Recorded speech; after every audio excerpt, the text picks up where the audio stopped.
First call in the barn, Class 1, pen of 3. First call in the barn, Class 1, pen of 3.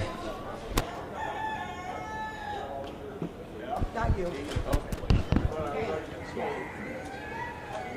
That's got to come this way.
Second call in the barn, Class 1, pen of 3. Second call in the barn, Class 1, pen of 3.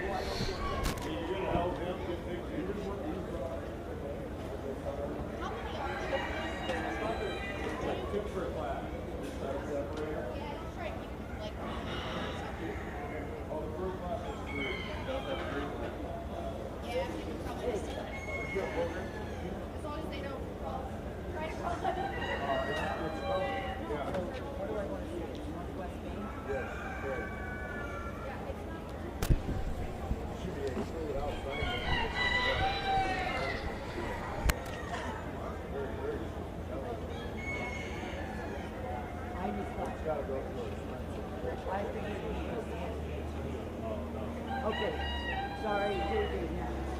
So,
First call in the barn, Class 2, pen of 3. First call in the barn, Class 2, pen of 3.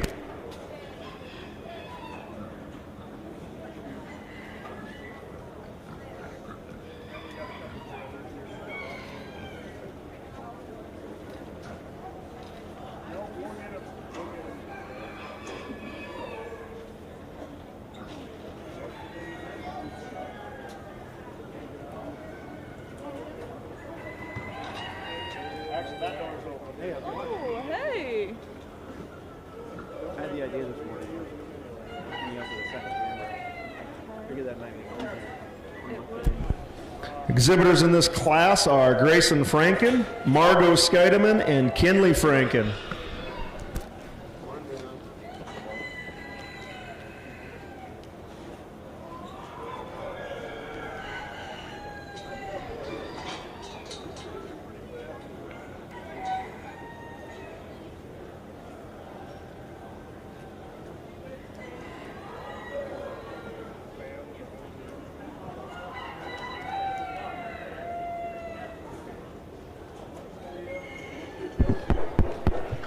Well, good morning. We have a beautiful day out today so far for the 20th of July, so we'll take this 60-degree weather any day for a pig show. And we go ahead and get started with our pen of threes. And when I go and evaluate a pen of three, really what I'm looking for is if I were to copy and paste this trio 1,000 times and clear out a finisher with that duplication, which trio copied 3,000 times would make me the most money. And when we go and we sell to Sioux City or Worthington, we're sold off of three basic things. First and foremost is pounds. We're paid by the pound. Second, we're paid off of how similar that trio is. We don't want a haul that's got a variation in size, a large variation in size. And then the third thing is leanness, and that combination of what percent lean are we at, how much muscle are we going to be hanging with versus how much fat. And so you take all that into consideration of pounds, leanness, and overall just being able to match each other in uniformity. And I think the one that duplicated 1,000 times and would make us the most profitable, really from a pound standpoint today, is the young ladies belted trio to go ahead and win this particular division. I'm not going to say they just have the advantage in terms of leanness. I think we're probably pushing the limits, especially on one of these barrows on where we're sitting at and back fat. But that aside, this one comes with the most amount of product and most amount of pounds and still does it with a relatively comfortable set of feet and legs. I think it gets closer between the trio of litter mates that we've got and the Chesters and the Yorkshires. A little bit of differences on just a little bit smaller in sizes compared to our champions, and I think between the two of them there's some variations in sizes, and the ones that I think just have that extra set of uniformity is the young ladies Chester trio to go ahead and be reserve again. I'm not going to say they overwhelm you in terms of amount of pounds today compared to our champions, but still ones that from a uniformity standpoint match each other really comfortably. Young ladies Yorkshire trio that rounds out our classes in one egg. Again, they're all litter mates, I believe, based on the notches, and you appreciate that about them. I think we just get a little bit too much variation in size. One of them's just a little bit smaller than the others. Just need to make them a little bit more uniform. Probably give them just a shot more few days on feed compared to our champions to add a few extra pounds, but still a nice trio in that regards. All blue ribbons. Congratulations to those exhibitors.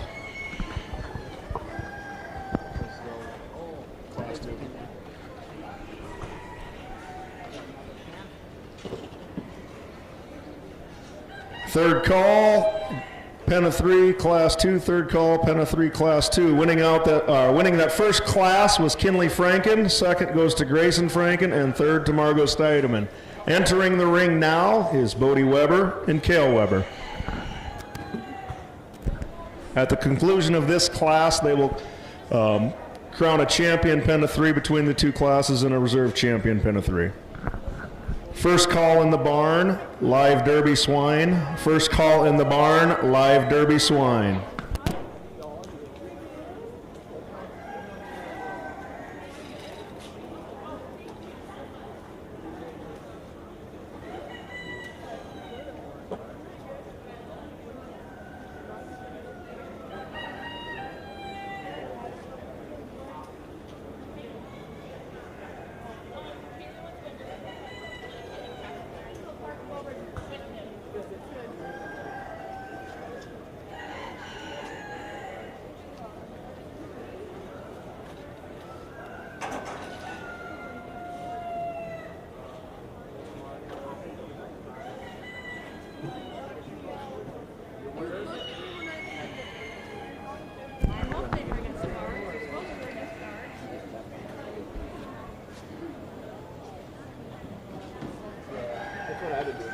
And then it's like,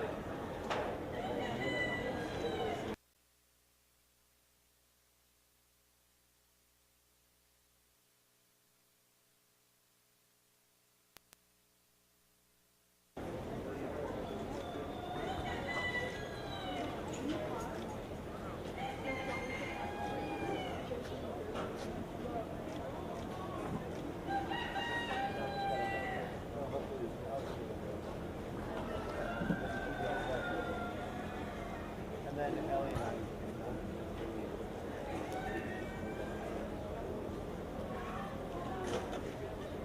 We were just talking this morning, we were like,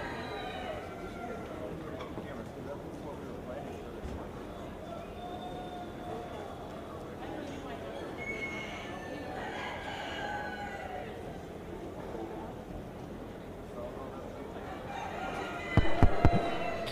As we move on into our heavier division, I think we've got a trio of guilds in the corner that really just exemplify what we're looking for when it comes to pen of threes. That's going to be our class winner today. 3 guilds that match each other extremely well. Their percentage of fat to lean is really correct and where they're at today. They're all relatively the same size, and that's where they have the advantage over the young man in second. Have some variations in sizes. That white arrow is a little bit bigger than the other 2 in that particular trio, and maybe pushing the limits a little bit on how much we're adding in terms of fat versus lean. So just want to clean some of those up and make them more uniform, but still a nice trio to start with this particular class.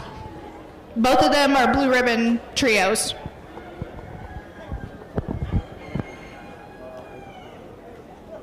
Second call in the barn, live Derby Swine. Second call in the barn, live Derby Swine.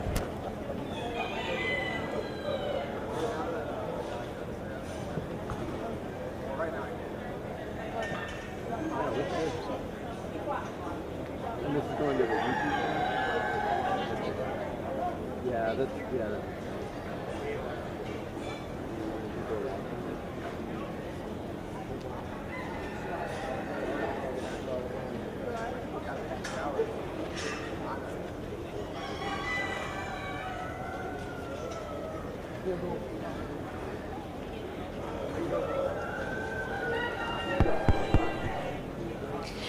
We bring both of our class winners out, and I think they're relatively similar in terms of weight and pounds that they bring to the table. I think we're both adequate in terms of finish and muscle expression and leanness. I think beyond that, we're able to add just a little bit more extra in terms of having that kind of show pig look, coming with a little bit more width, especially on the top side of that 10th rib. Which one I think would have a trio that leans larger at that 10th rib and be able to scan with a larger loin eye. And for me, the ones that do that are the belted hogs out of our first class, and they'll be your champions today.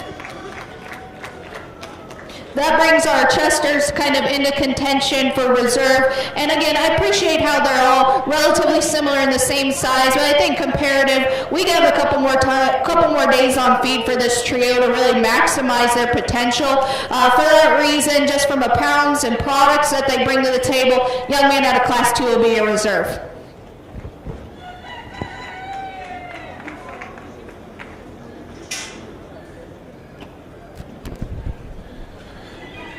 Winner of the champion overall pen of 3 goes to Kinley Franken, and reserve goes to Bodie Weber.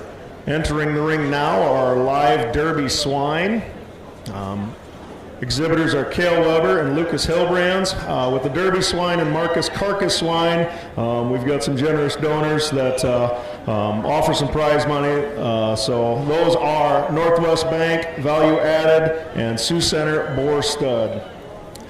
First call in the barn, Market Carcass Swine. The only 3 that will be coming in are the top 3, so Breven Dong, Sawyer Bleeker, and Jace Holstein. This is your first call for Market Carcass Swine.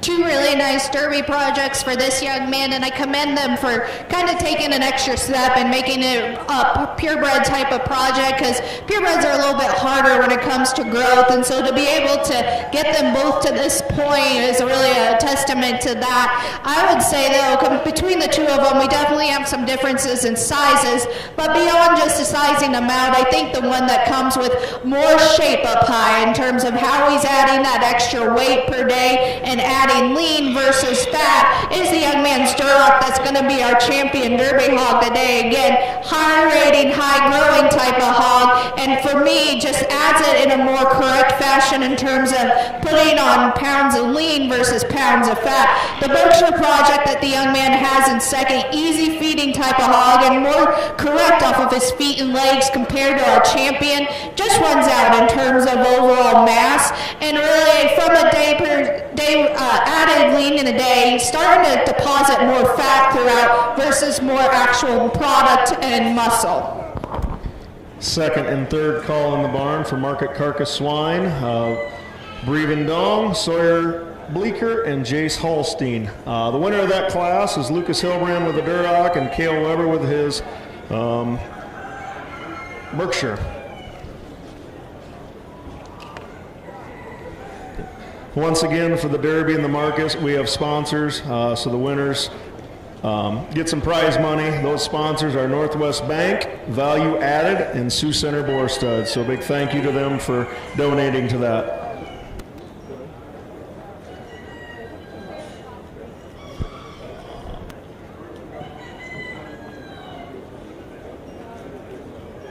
First call in the barn, Class 1 Senior Showmanship. First call in the barn, Class 1 Senior Showmanship. We're going to make that first and second call. Small class here, won't take long.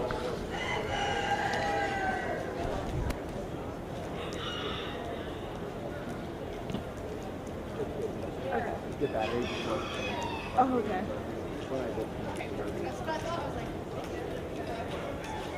I got weird.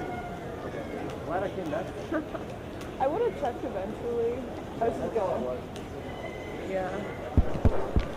So this is just a scan class, and I know that these kids had them all scanned earlier this week, and really what the scan's going to tell us is not only loin eye size, but also back fat, and then it adds into an equation of how that adjusted lean plays out. And I don't know who these kids are by their names on the paper, but I'll just tell you from third place with a weight of 228, a adjusted back fat of 0.47 inches, which average we're looking at about 0.6 to 0.8 on a commercial side. Loin eye area is 7.56, which for a commercial average we're sitting at about 6.6, so we're above our loin eye area from a commercial standpoint.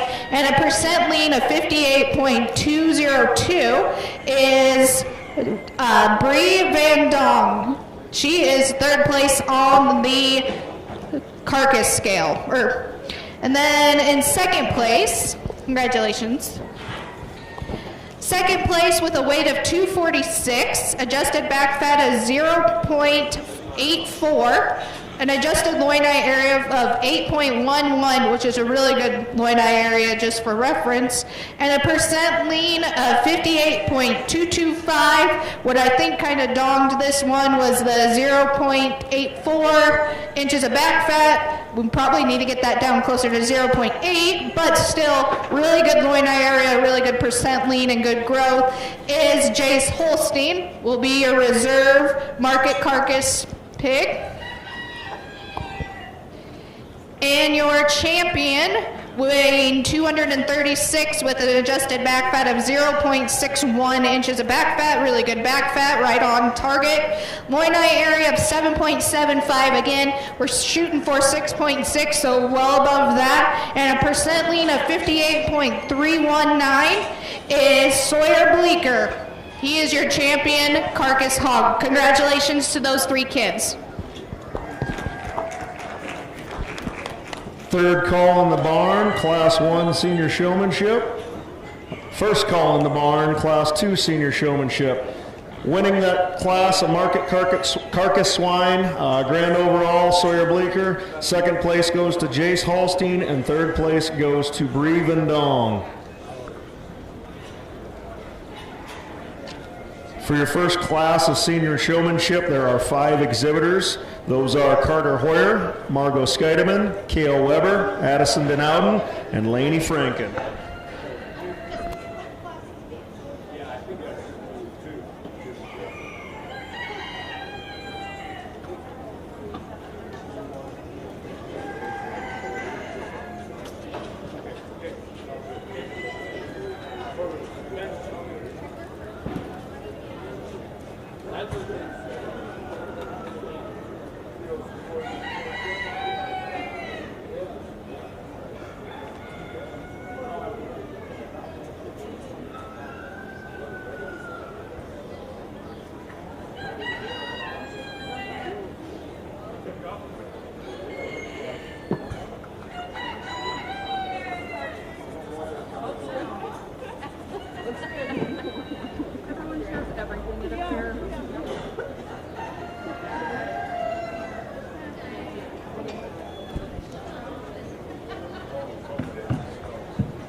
Second call in the barn, Class 2 senior showmanship. Second call in the barn, Class 2 senior showmanship.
As we start to get rolling with our 2025 4-H Swine Show, just want to make sure we take time to thank those that are helping ringside. Some old faces, some new faces. It's fun to see some of the younger guys starting to fill in that role. Wheeling, you're one of the older guys. You've been here for years, but like I said, just a big shout out to those guys because without them, we wouldn't be able to make this happen. Big thank you to Caitlin Kane. Got to make sure I don't say Caitlin Clark because they're both legends in their own right for being here. She's our judge. She came back after last year, so just thankful to have her again, and we'll talk more about her as the show goes on.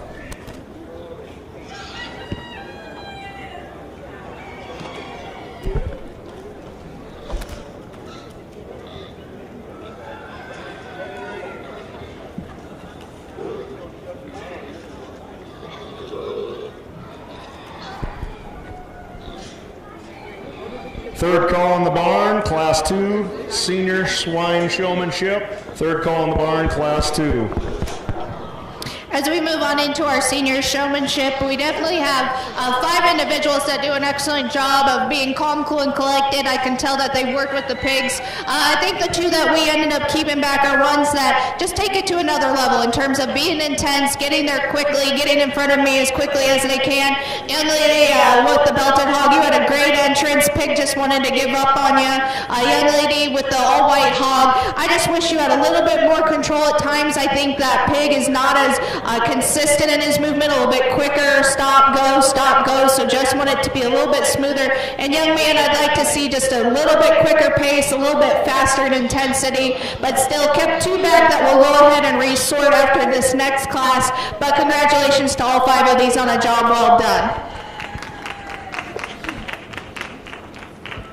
First and second call in the barn, Class 1 intermediate showmanship. First and second call in the barn, Class 1 intermediate showmanship. Entering the ring now is Class 2 senior showmanship. There are 4 exhibitors: Josie Bumgars, Lydia Bleeker, Bryce Ostenink, and Bodie Weber. At the conclusion of this class, they'll bring all the top senior showmanship and pick your grand and reserve overall.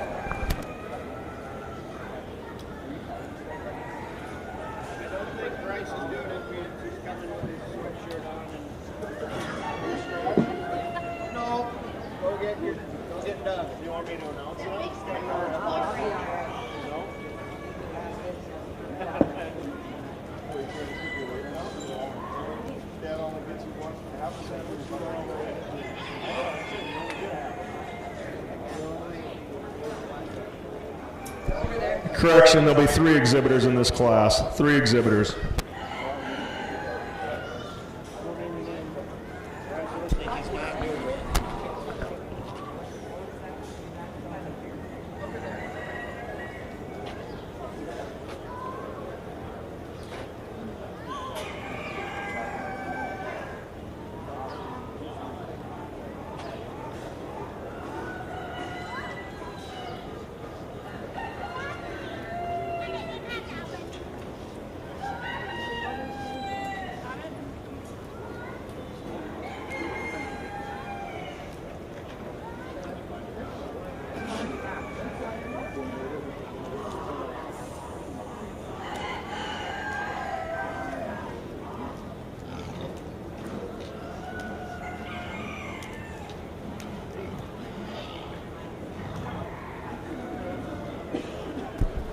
Be first call in the barn, Class 2 intermediate showmanship. First call in the barn, Class 2 intermediate showmanship.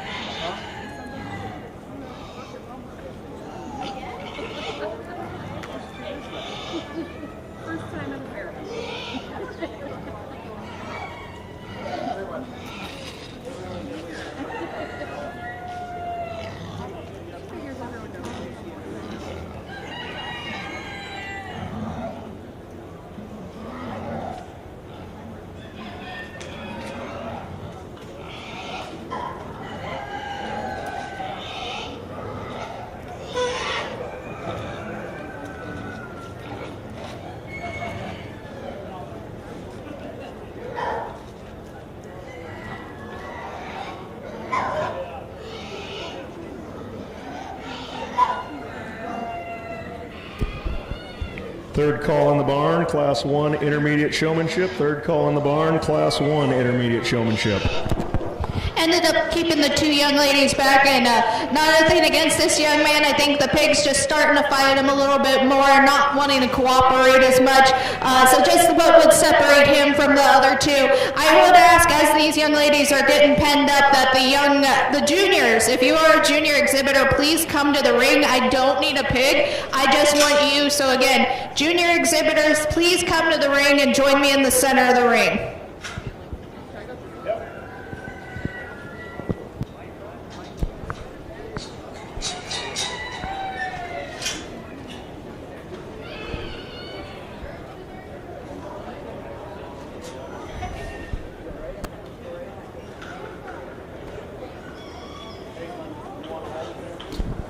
If we could get all junior showmanship out to the ring for this final drive of the senior showmanship, Kensley Schaefer, Jace Holstein, Lauren Bleeker, Mallory Scheidemann, Monique Scheidemann, Breven Dong, Taya Post, Colvin Dong, Tenley Westergaard, Calvin Tiedemann, Tanner Post, Cale Englund, Colin Weber, Kinley Franken, Julian Postma, Hadley Rosenbaum, Quinn Quine-Waltrink, and Luke Holstein. Please come to the ring.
Coming back into the ring are your senior showmanship.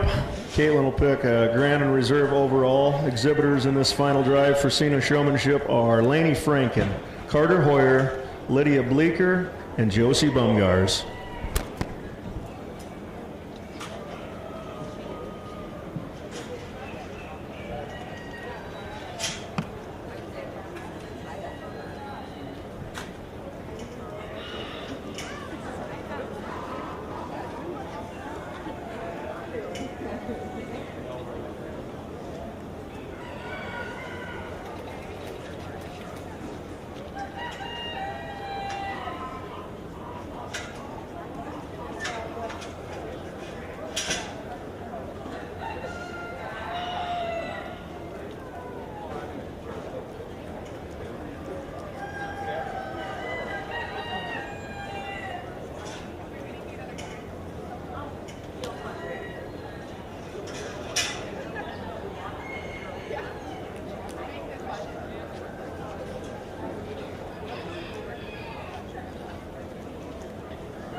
A really great job amongst these top four, and I bring the juniors in just to see it as a visual and talk through each of these of what these kids do right, what are things that we can do different, and how would we change each of these. And I think these guys do an excellent job. I would say to kind of take it to the next level as you're coming out of the ring and coming out of the pen. Just try to get me all three angles right out of the get-go. You all did an excellent job of just giving me a very intense straight across look, but I want to see all the angles when you're coming out. And again, that's getting nitpicky and really just an extra tip as you go on to State Fair and other shows to take you to the next level. And I think it comes down to a pair of them, and the juniors agreed with me that there's two that do a great job at utilizing the ring and having good intensity and making it look smooth.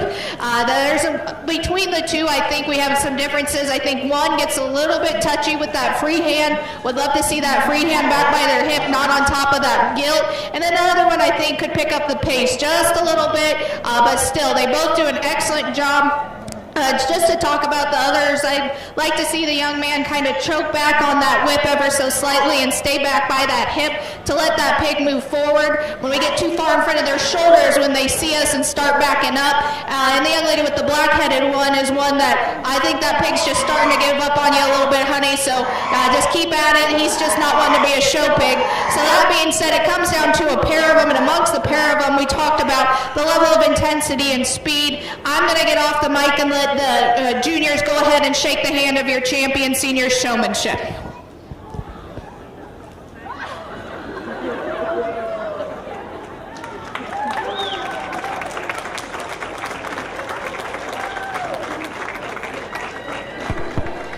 Yes, young lady with the belted hog, you do an excellent job. I think your pig's just got one speed, and that's not very fast. Love to see this one go with just another gear, but I love how you're keeping that free hand by your side. Love how you're making it look smooth. Just need that one to go a little bit quicker. Congratulations to you.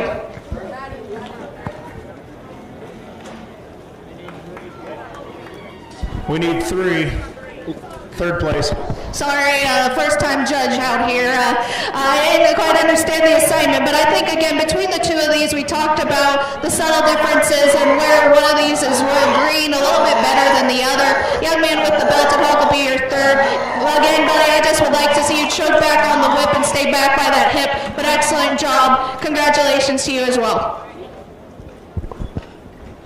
Grand champion overall senior showmanship goes to Lainey Franken. Reserve showmanship goes to Lydia Bleeker. And third place, Carter Hoyer. Entering the ring now is Class 1 of intermediate showmanship. There are 6 exhibitors: Caden Holstein, Anna Ostenink, Sawyer Bleeker, MacArthur Scheidemann, Baylor Van Rigamorter, and Tate Van Dong. Second call, Class 2 in the barn, and in the barn, first call, Class 3 of intermediate showmanship.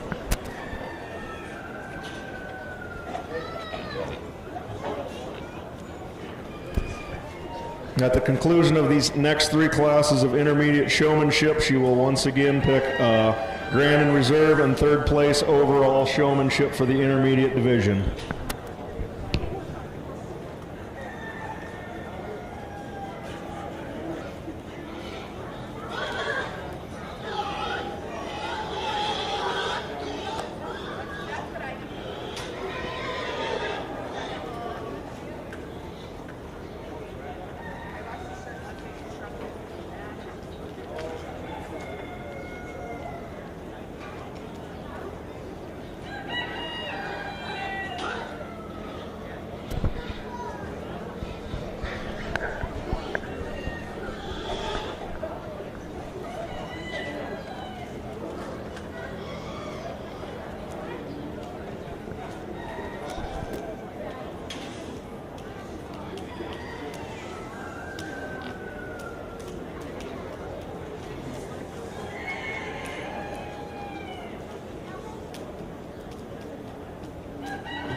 Third call in the barn, Class 2 intermediate showmanship. Third call in the barn, Class 2 intermediate showmanship. Ended up keeping three young kids back that do a good job at having control and keeping it consistent. I think for the young men going back to the barn, we just got some pigs that don't have as much control, maybe didn't give us as good of a start, get a little bit happy, but still appreciate how they're staying calm, cool, and collected. Congratulations to all this class.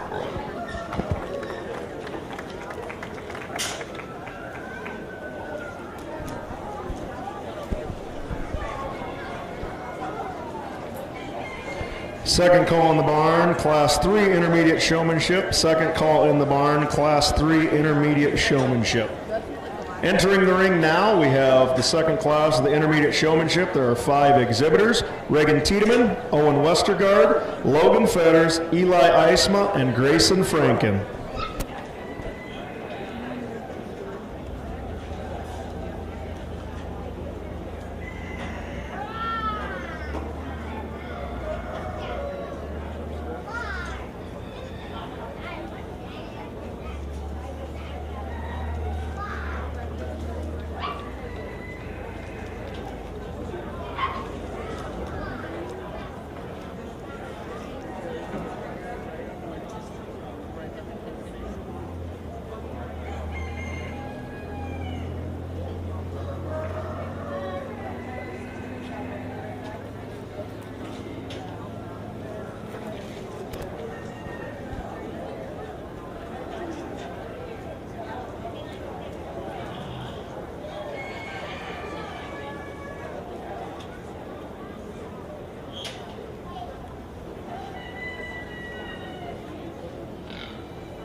Third call in the barn, Class 3, intermediate showmanship. Third call in the barn, Class 3, intermediate showmanship.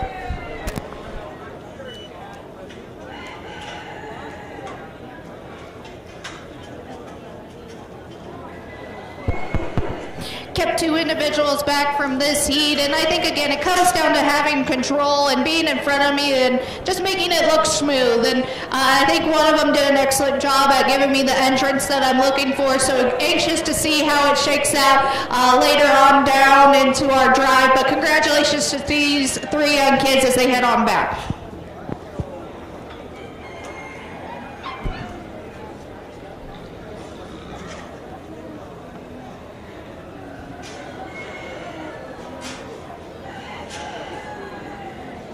Now entering the ring is Class 3 of the intermediate showmanship.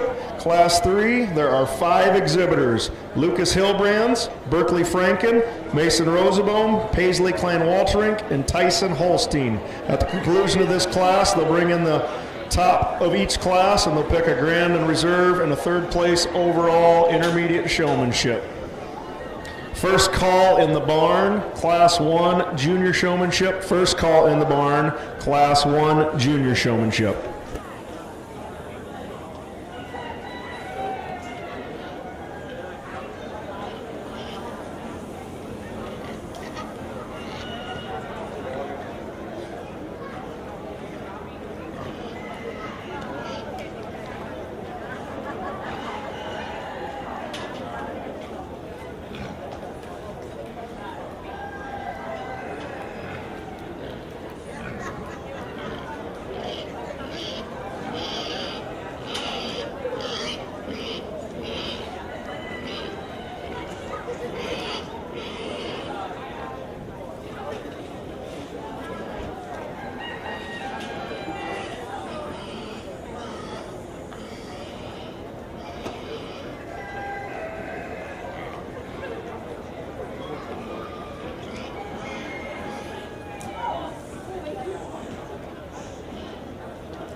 Second call in the barn, Class 1 junior showmanship. Second call in the barn, Class 1 juniors. Kept 2 more to go back into our final drive, and I think these other 3 remaining kiddos do a good job at staying in front of me. I'd just like to see this young man here. I wish this gilt would just get up and go. She's fighting the young man a little too much, but I can tell he's wanting to do it right. She's just not wanting to cooperate, and young man with the Duroc just need a little bit more intensity, and same with the young lady with the Black Hog. Just want a little bit more intensity, a little bit more eye contact. Congratulations to those kids as they head on back.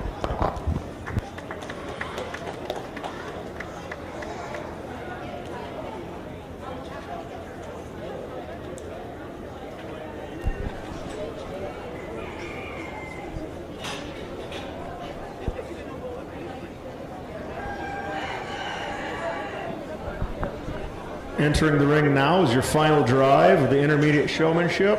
There are 7 exhibitors: Anna Ostenink, Baylor Van Rigemorter, Tate Van Dong, Owen Westergaard, Grayson Franken, Berkeley Franken, and Mason Rosenbaum.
Third call in the barn, Class 1, Junior Showmanship. First call in the barn, Class 2, Junior Showmanship. Well, a really great set of intermediates, and they all do an excellent job at making it look calm, cool, and collected. They've got a great set of skin and hair. You can tell these kids have put in the time at home.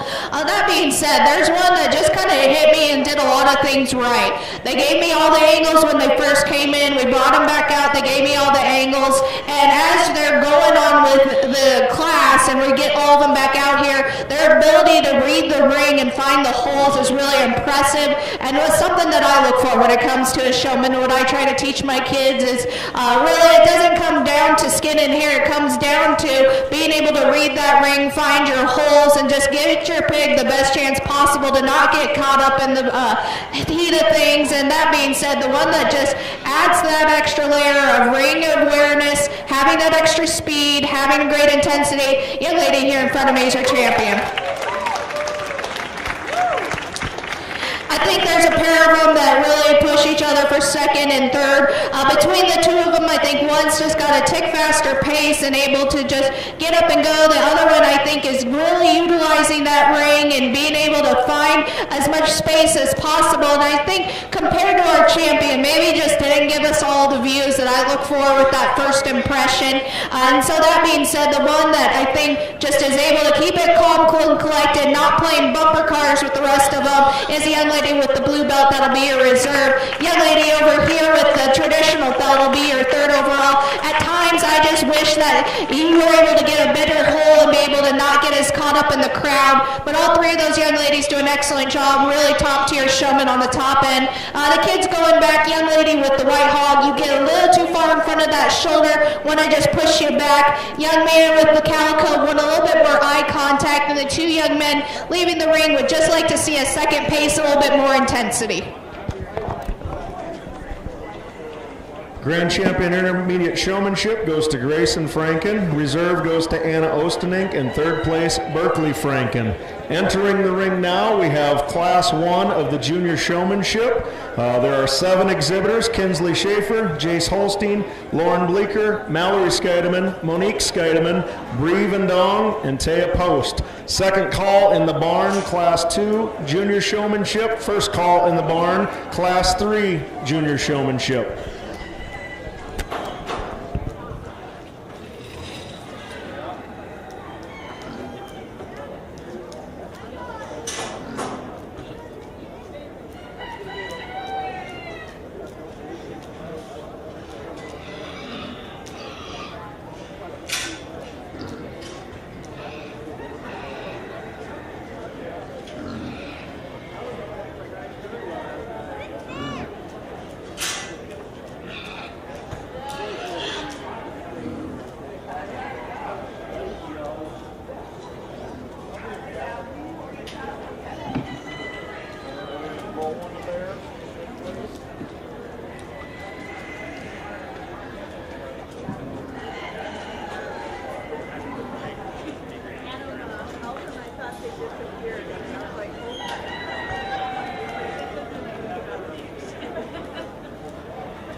Third call in the barn, Class 2 junior showmanship. Third call in the barn, Class 2. First call for Class 3.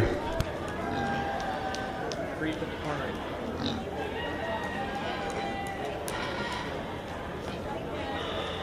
Yep, now get it going in the corner. Go.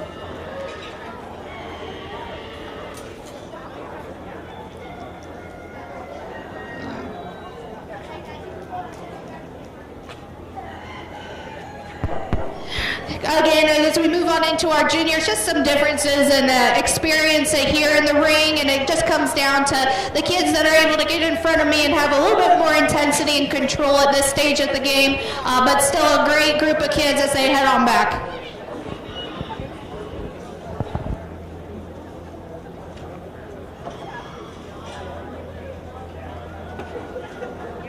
Entering the ring now, we have Class 2 junior showmanship. There are 6 exhibitors: Cole Vendong, Tenley Westergaard, Calvin Tiedemann, Tanner Post, Cale England, and Cullen Weber. Second call in the barn, Class 3 junior showmanship.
Third call in the barn, Class 3 junior showmanship. Third call in the barn, Class 3. Kept 3 back again, and I think again it comes down to experience and just being able to make it look smooth. It'll be the young lady with the Duroc, the young man with the Chester can stay out and head on back. The young man with the black-headed one and the white-footed one, ones that just do a good job at staying, again, consistent, being able to get those picks where they're supposed to be. The other ones do a great job at keeping calm and collected. I'd just like to see it a little bit smoother, a little bit more intensity to move them on up. But still a great group of kids as they head on back.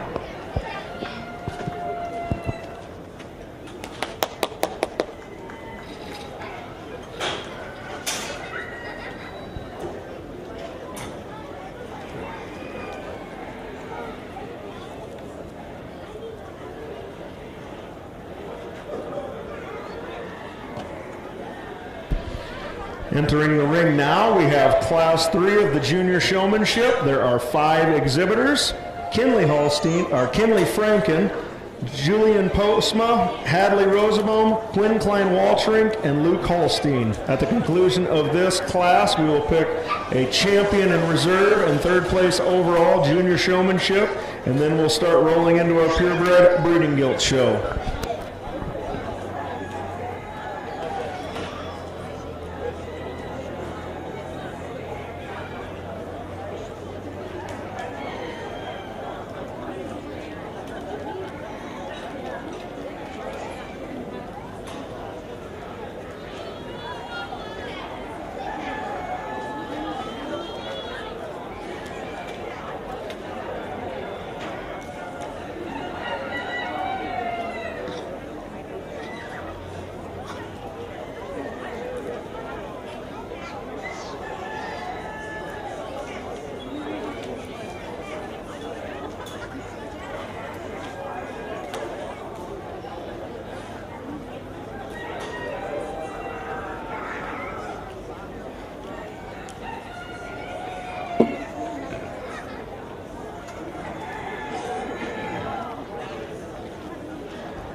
First call in the barn.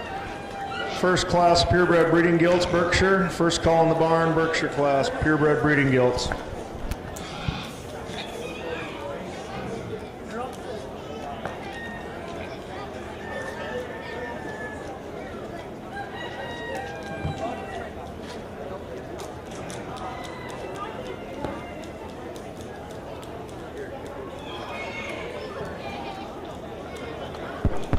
Kept 3 kids out of this next driving again. Ones that has to have pigs that are a little bit more broke, a little bit more ready to go in the show today and being cooperative. Congratulations to these young kids. My biggest piece of advice is just keep practicing at home, get those pigs out at home, but do it. Congrats on a great job today.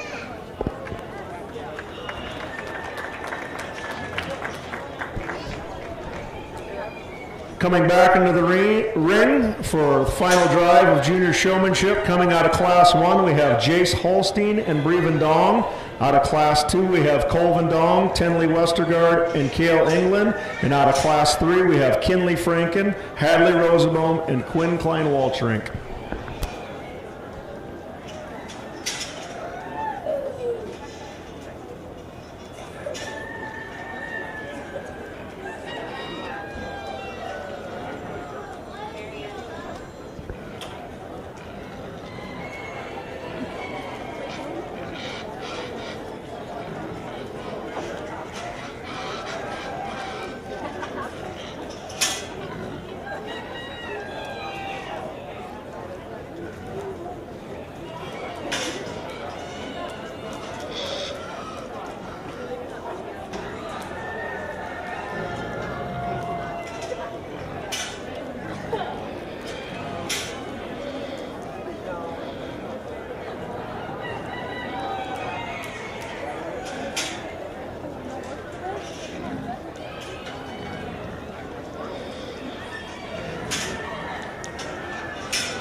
Second call in the barn, purebred Berkshire breeding gilt class. Second call in the barn, purebred Berkshire breeding gilt class.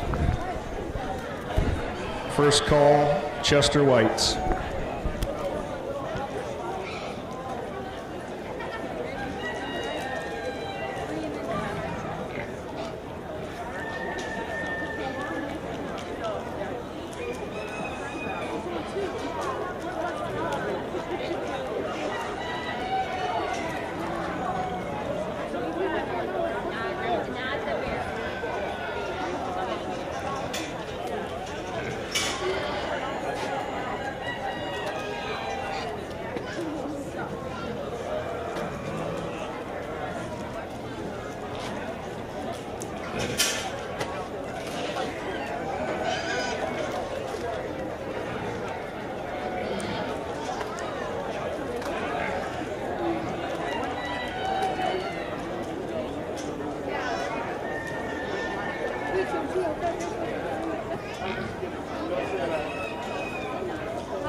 Well, let's give a round of applause for our juniors. These kids do an excellent job, and I know that some of these pigs are starting to sort themselves out for these kids, but I think they all do an excellent job, and as they continue to get older and be able to continue to get more experience in the ring, they're only going to get better, and I think there's a trio of them that you can just tell have a little bit more experience today. They're able to read the ring a little bit better. They're able to utilize that ring. I think it comes down to just little things. I think it comes down to being able to give me those angles right from the get-go, being able to really give me big, long passes, being able to keep it consistent. And I think that's what separates our top trio, and the one that I think just combines the most good in terms of being consistent, being able to find their holes, being able to keep it intense, yet a subtle intensity where they make it look effortless. I'm not going to say they had the most perfect entrance. I'd love to see more angles right from the get-go, and that's getting nitpicky and something that you can take on when you go down to State Fair, Clay County, just to make yourself stand out to the next level. But that's getting awfully picky because I think this young person does a great job. Consistency, moving them around. That pig wants to cooperate. Young lady with the calico is your champion today. Third call in the barn, Class 1 Berkshire breeding gilt. Third call in the barn, Class 1 Berkshire. The one that pushed our champion in terms of having just a really great entrance and having that entrance that I'm looking for, just as the class is going on, getting caught in the holes just a little bit more than what I consider ideal. I'd really like to see them find those holes and find it so that we can keep a long, smooth pass. But still, I love the entrance. Just got to keep it going. Got to have full gas the whole time. Young lady with the Duroc is your reserve.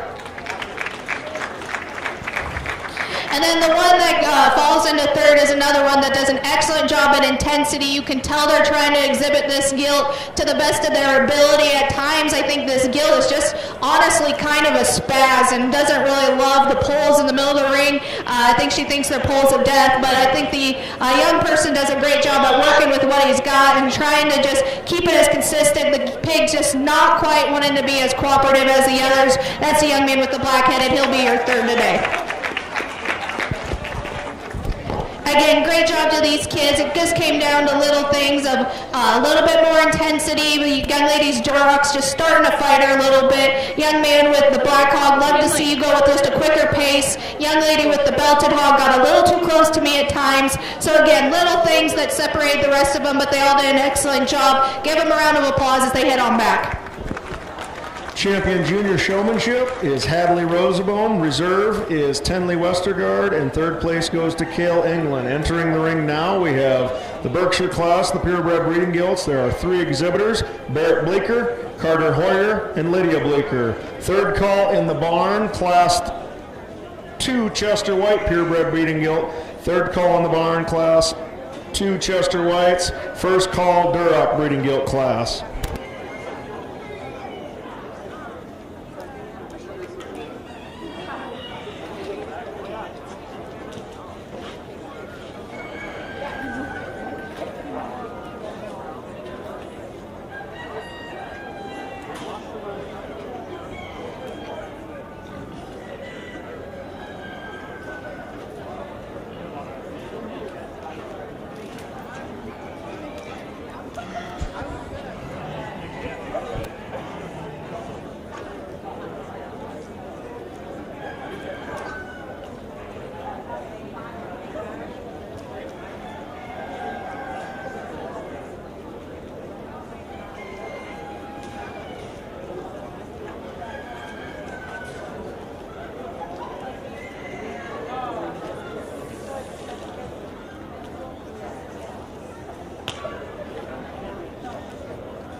on into our breeding yields, the young lady's going to have our champion in this particular breed. I'm not going to say she's the most youthful thing in the world. I'd love to just freshen her up just a tick at the top side of her neck and lower 1/3. But in terms of being built correctly, she is the levelest and longest out through her hip. She's the squarest when she's going away from you, and really robust and productive through that center rib. I will say though that the young man's here that goes out in the reserve is one that is the fresher appearing type of gilt. I love this one in terms of stoutness of feature. She comes at you more opened up through her chest. It's her hip structure that I'm going to get critical on her. She's a little bit shorter and rounder out of that hip and wants to swivel instead of plant and drive. Need a blender in that ham-loin junction ever so slightly. And the young man that rounds out this class, one that's definitely really pliable and through that center rib. You appreciate this one's frame size.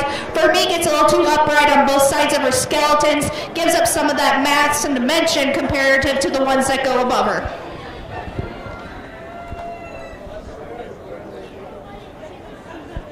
First place in the Berkshire Breeding Gilt class goes to Lydia Bleeker. Second place to Carter Hoyter. Entering the ring now, we have our Chester White Breeding Gilt class. There are 3 exhibitors: Kinley Franken, Calvin Tiedemann, and Grayson Franken.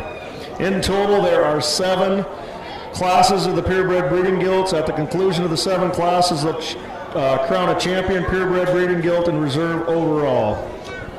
Third call in the barn, Duroc Breeding Gilt class. Third call in the barn, Duroc Breeding Gilt class. First call, Hampshires.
As we move on into our Chester division, young lady here in front of me's got our class winner, one that just combines the most in terms of being correct in her structure and foundation. She blends in better in that ham-loin junction, longer and leveler out through her hip. Just puts those pieces together a little bit better today than the young lady here in second. From this one's hip forward, I appreciate a lot about this one. She's longer, more extended about her head and neck, comes at you really opened up and square. Her hip is where I have a little issues with her. She's a little bit shorter out of that hip, more upright in that jump muscle. Just want to blend her there, and as you get in behind her, wants to plant and drive a little bit more east and west and north and south. Just need to square up there as she's going away. And the young man that rounds out our division is one that's really stout in her forearm. I love this one's stoutness of feature. For me though, again, hip structure is where I'm getting picky on her. She really wants to push and drive on the outside of her skeleton. Need to bring her back there, lengthen her out in her hip just a tick. But still, in terms of power and stoutness, that one's good there. Congratulations to all our Chester exhibitors. First place for Chester White Purebred Breeding Gilt goes to Grayson Franken. Second place goes to Kinley Franken. Entering the ring now, we have our Purebred Duroc Breeding Gilt class. There are 5 exhibitors: Tenley Westergaard, Isabel Lammers, Baylor Van Regemorter, Brie Vendong, and Reagan Tiedemann. Third call in the barn, Hampshire Breeding Gilt. Second call in the barn, Hereford Breeding Gilt. After this Duroc class, the next 3 classes are pretty small, so have your pigs up and ready to roll.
As we get into a little bigger class of the purebred breeding gilts, once again we want to thank Caitlin Kane for being here. This is the second year judging at the Sioux County Fair. Caitlin is from Casey, Iowa, where she resides with her husband Zach. They own and operate Raising Cane Show Pigs that markets purebreds and crossbreds to junior exhibitors across the U.S.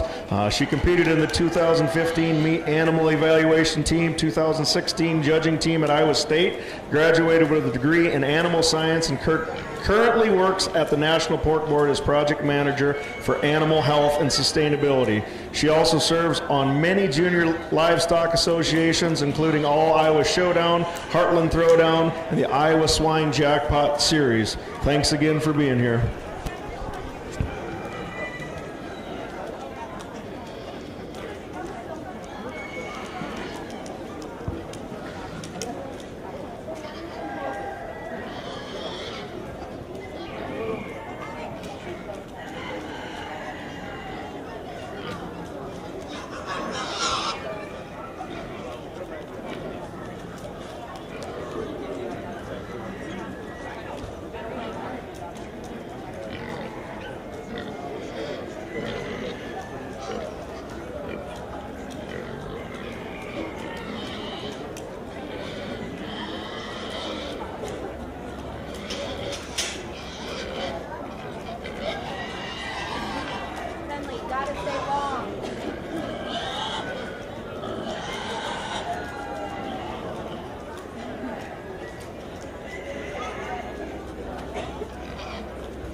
Young lady 103 is the water class winner in this particular class, and one that just combines a lot of good things in terms of being square, coming and going. She gives you a heads-up correct look. She causes some of the extras comparative to the one in second in terms of being a little bit more opened up through that lower skeleton.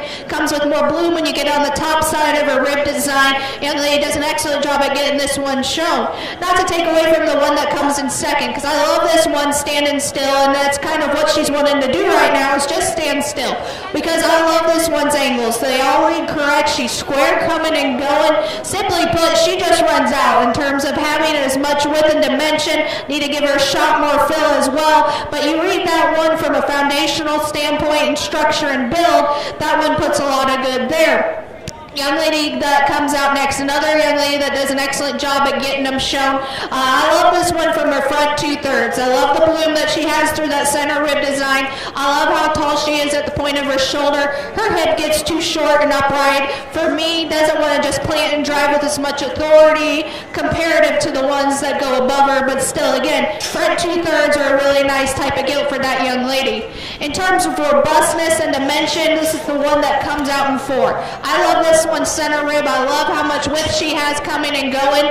Her shoulder angle's too forward, in my opinion. I'd like to push her back there. She gets a little bit twisty on those front feet, and when you get it right behind her, a little bit rounder out of that hip, just want to make those pieces blend together to match that extra mass and dimension that she has.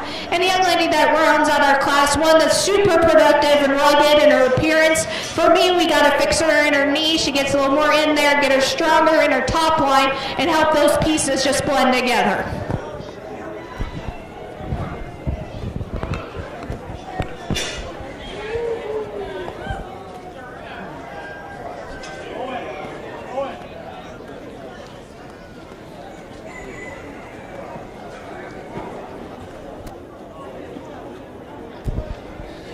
Winning that purebred breeding kill class of the Durocs is Tinley Westergaard, second place to Isabel Lammers, third to Baylor Van Regenmorter, fourth to Bree Van Dong, and fifth to Reagan Tiedemann. Entering the ring now, we will have our Hampshire breeding gilt class. There are 2 entries, Lydia Bleeker and Lydia Bleeker.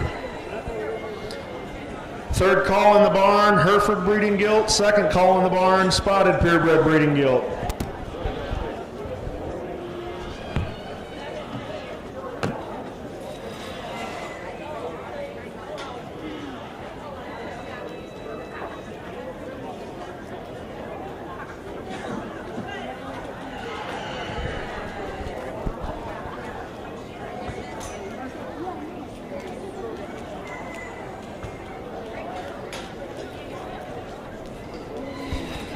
Once again, these next couple of classes, we have 2 entries, 1, and then 6 of the Yorkshires. So Yorkshires start getting ready. These next few classes will go quick.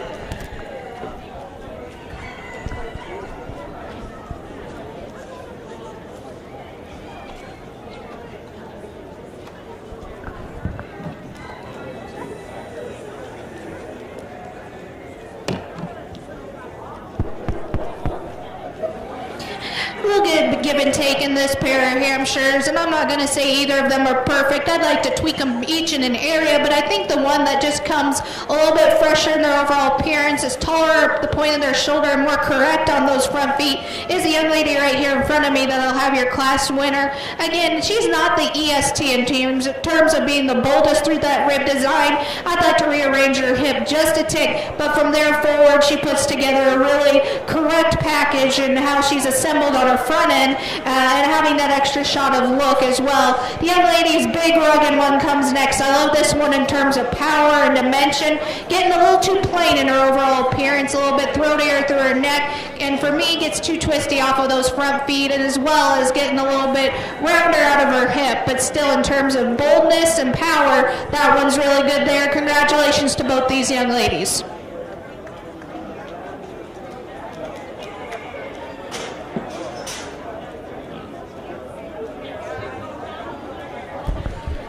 Winning that class of Hampshire breeding gilts is Lydia Bleeker. Now entering the ring, we have our Hereford breeding gilt class. There are 2 entries, Mallory Scheidemann and Lydia Bleeker. Third call in the barn, spotted purebred breeding gilt. Second call in the barn, Yorkshire purebred breeding gilt.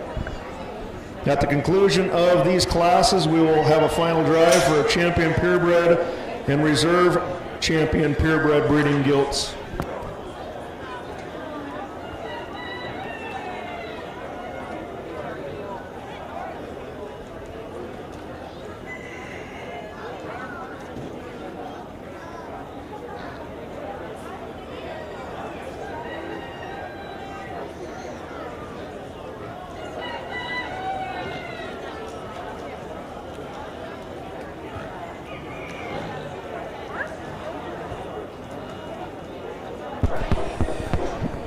Only 2 Herefords, and yet I think they still offer a lot of differences, and I'm not just talking size, I'm talking build as well. One that I think just comes together a little bit square, a little bit more truer at the ground, and leveler in their design is the young lady's kind of louder marked Hereford to win this particular class.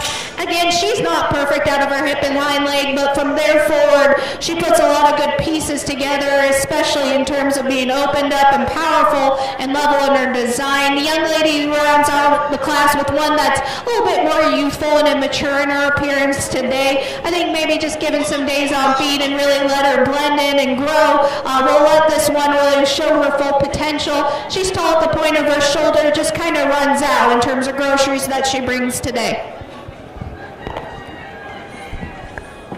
Winning the Hereford purebred breeding gilt class is Lydia Bleeker. Second place goes to Mallory Scheidemann. Entering the ring now, we have her spotted purebred breeding gilt. 1 entry, Regan Tiedemann. Third call in the barn, Yorkshire purebred breeding gilt. Third call in the barn, Yorkshire purebred breeding gilt.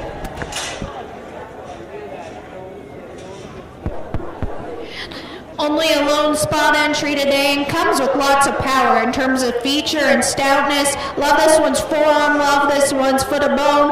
Well, it'll be interesting to see as we bring her on out how she compares to our other breed champions, but in terms of power that she offers the next generation, that one's good there. Winning the spotted purebred breeding gilt class was Regan Tiedemann. Entering the ring now, we have our Yorkshire purebred breeding gilt class. There are 6 entries: Colin Weber, Cale Weber, Mallory Scheidemann, Tenley Westergaard, Bodie Weber, and Baylor Van Rigamorter. First call in the barn, champion purebred breeding gilt. First call in the barn, champion purebred breeding gilt. Have first and second place class winners up and ready.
For the final drive of the champion purebred breeding guild, please have all first place class winners to the ring. Second, be ready.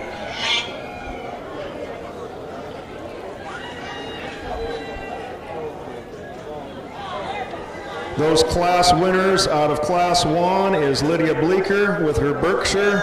Out of Class 2, Chester Whites is Grayson Franken with Kinley on deck. Class 3 Duroc is Tenley Westergaard with Isabel Lammers on deck. Class 4 Hampshire, Lydia Bleeker with Lydia Bleeker on deck. The Hereford class, Lydia Bleeker with Mallory Scheidemann on deck. The spotted class, Reagan Tiedemann. Third call in the barn for the final drive champion purebred breeding gilt. Definitely some differences on the top end of this class. You've got one that's longer and leveler out of her hip, able to motor and go and just blends in really well and all how her angles are put together. And you got another one that comes with a little bit of extras in terms of stoutness of feature and power, but maybe gives up some of that structural correctness, a little bit shorter out of their hip, not as robust and extended off of their front end. I'm not going to say my champion's the prettiest at the top side of her pole, but you take that off of her, she brings the most good and the most correct to the table. The young lady here on the far side's got your champion Yorkshire today. Again, I'd like to clean her up at the top side of her neck. She's getting plenty thick there, but from there back she combines a lot of good that the Yorkshire breed needs in terms of being correct and square, coming and going, opened up and genuine at the ground, and just really reads correct in all those angles. Now the young lady that comes out in second, I love this one in terms of stoutness of feature, got a big stout mug on there. For me though, gets too compact in how she's constructed. She's shorter out of and rounder out of her hip, gets a little bit more upright and twisty on those front feet as well. Again, in terms of stoutness of feature and presentation, she does an excellent job of getting that one shown. I just want to lengthen her out everywhere and give her a shot, more reach and go. Young lady that comes out in third is one that's just kind of a easy feeding type of gilt and combines a really correct foundation. I think she just gives up some of these extras in terms of look and stoutness of feature comparative to the ones that go above her.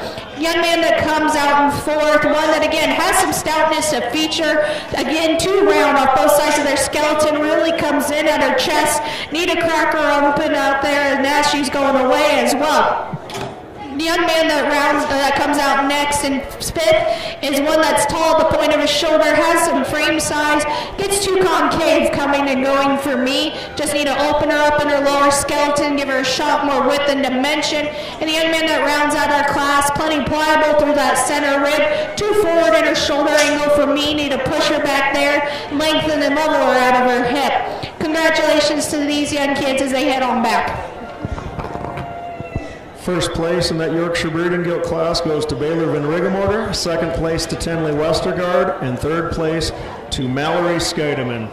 Entering the ring now, we have 7 exhibitors for the Champion Purebred Breeding Gilt and Reserve Champion Purebred Breeding Gilt. Out of Class 1, the Berkshire class, is Lydia Bleeker. Out of Class 2, the Chester class, is Grayson Franken. Out of Class 3, the Durocs, is Tenley Westergaard. Out of Class 4, Lydia Bleeker with her Hampshire. Out of the Hereford class, Lydia Bleeker. Out of the Spotted class, Reagan Tiedemann. And out of the Yorkshire class, Baylor Van Rigemorter. First call in the barn for Crossbred Breeding Gilt Class 1. First call in the barn, Crossbred Breeding Gilt Class 1. At the conclusion of the Purebred Breeding Gilt show, we'll go right into our Crossbred show.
Second call in the barn, Class 1, Crossbred Breeding Gilt. Second call in the barn, Class 1, Crossbred Breeding Gilt.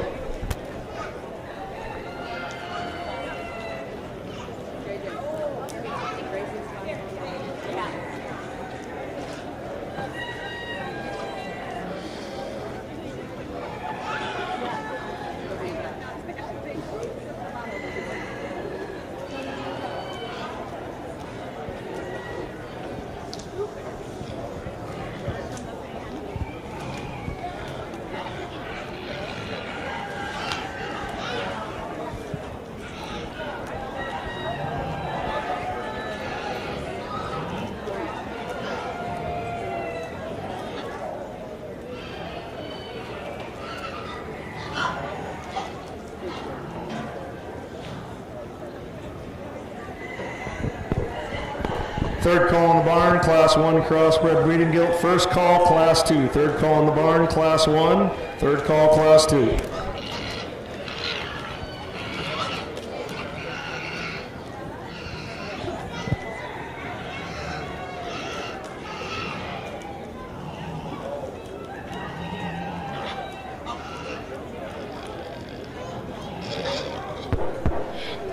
Well, let's give a round of applause for our breed champions in our breeding division, and go ahead and talk them all as they came out today, just to kind of pick my brain. And what I'm seeing was started with the Berkshire division, and one that is just ultra maternal, ready to go to the crate today. Really robust through that center third. Definitely comes with plenty in terms of width and dimension. She's getting a little too past 12 o'clock for me. I'd like to clean her up and not make her as wasty in that lower 1/3.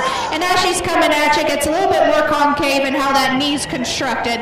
The Chester is one that really rises, in my opinion, in terms of one that maybe doesn't wow you in one area, but also isn't screwed up in any area. Her pieces are put together really comfortably. She's tall at the point of her shoulder, gives you a really attractive look from the side.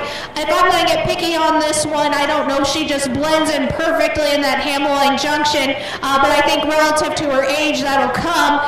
another one that, again, just appreciate the things that she does bring to the table. The young ladies, I believe, Hampshire, that came out of the next division is one that, again, in terms of center rib, really appreciate the pliability and practicality comparative to some of the others, gives up some of the extras in terms of foot and bone, a little bit shorter out of her hip.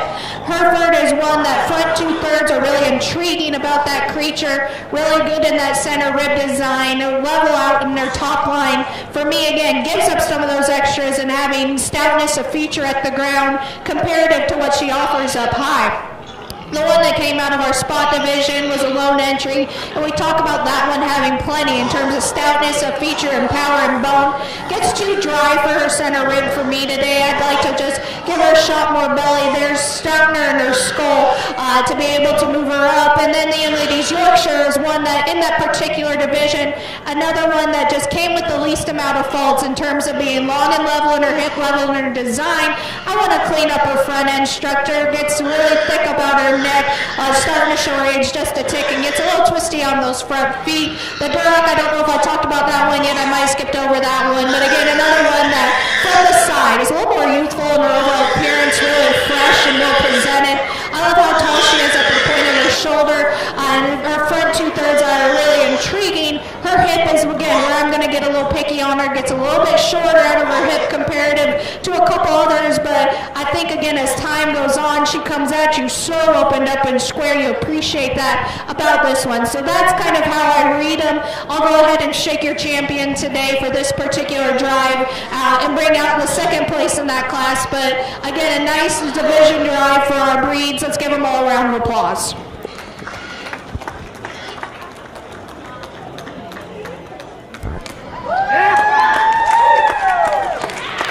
Champion purebred goes to Grayson Franken. Kinley, please bring out your second place Chester White to the ring right now. Kinley Franken, please bring your Chester White to the ring right now.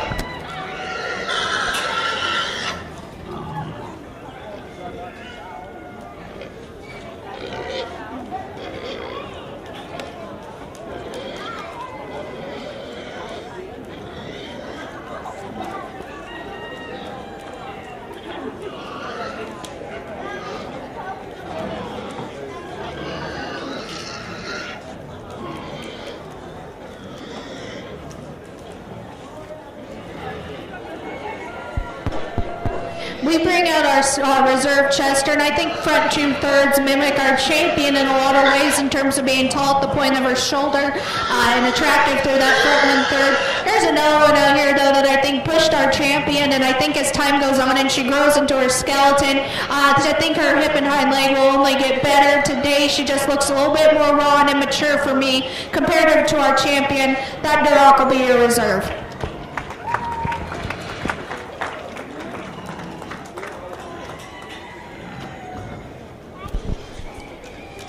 Grand Champion Purebred Breeding Guild goes to Grayson Franken with her Chester, and Reserve Champion Purebred Breeding Guild goes to Tenley Westergaard with her Duroc. Second call in the barn, Class 2 Crossbred Breeding Guild. Second call in the barn, Class 2 Crossbred Breeding Guild.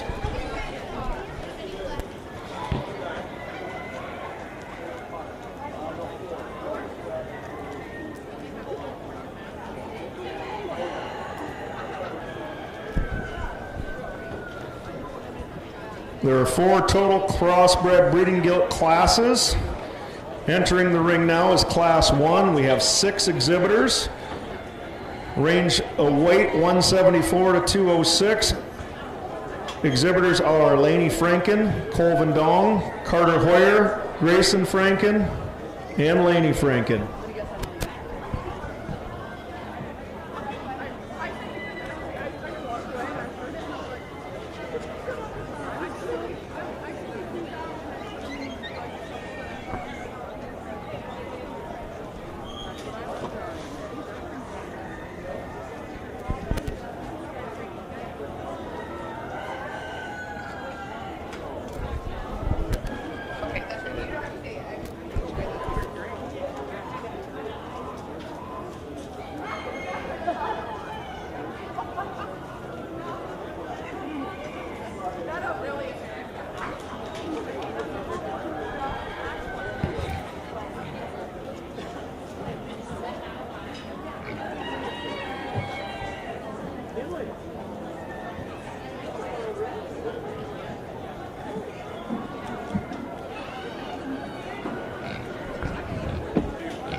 Third call in the barn, Class 2 crossbred breeding gilt.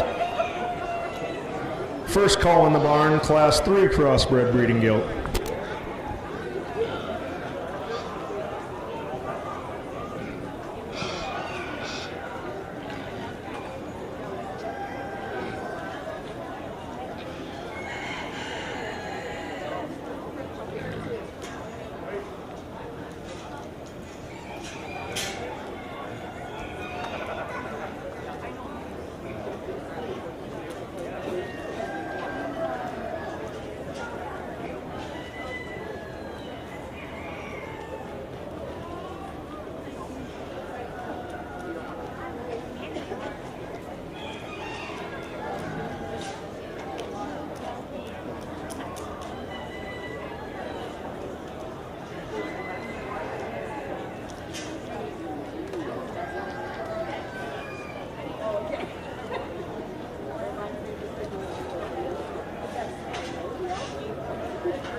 A lot of differences on this top end, and yet I think they both exude a lot of quality. It's just where you want to lay your priorities today. And I think one of them is just more opened up and genuine in how they read and their width at the ground and making it match up high.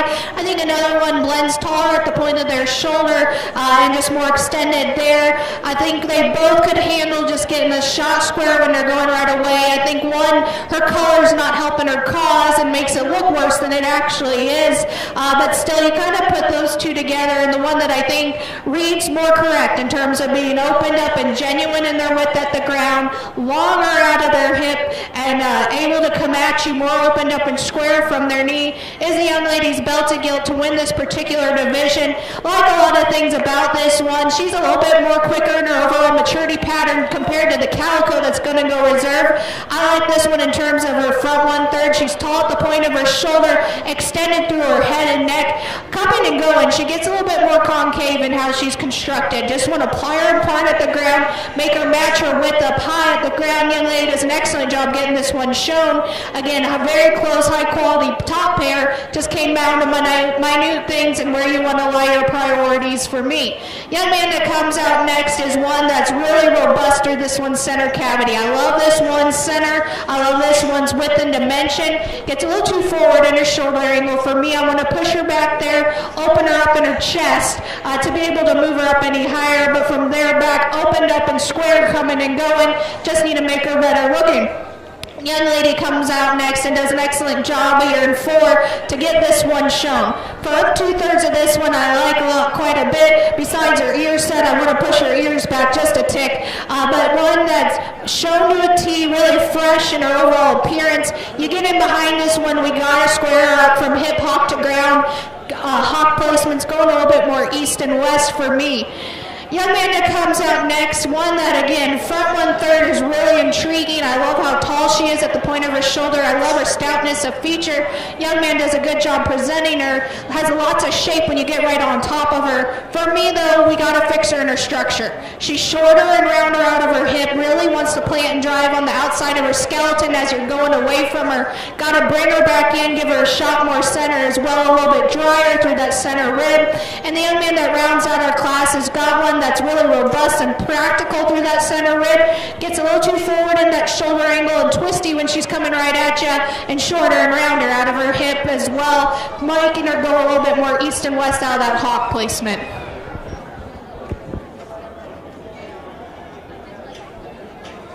First and second place in Class 1 crossbred breeding gilt go to Lainey Franken. Entering the ring now, we have Class 2.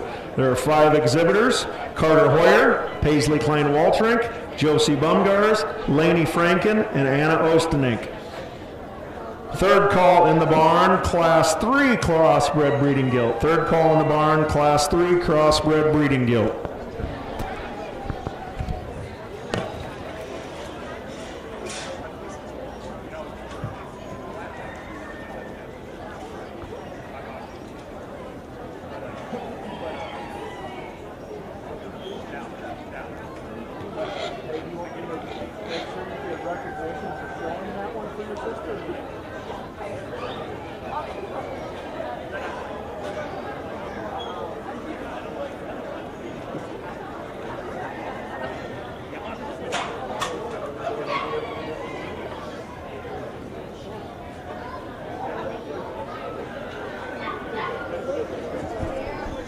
First call in the barn, Class 4 crossbred breeding gilt. First call in the barn, Class 4 crossbred breeding gilt.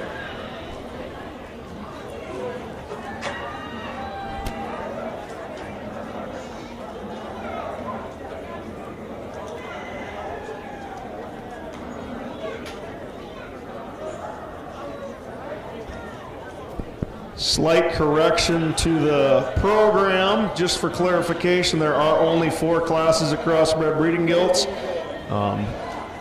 Anna Ostenink will be bumped into that Class 4, along with Eli, Quinn, Berkeley, Julian, and Kale.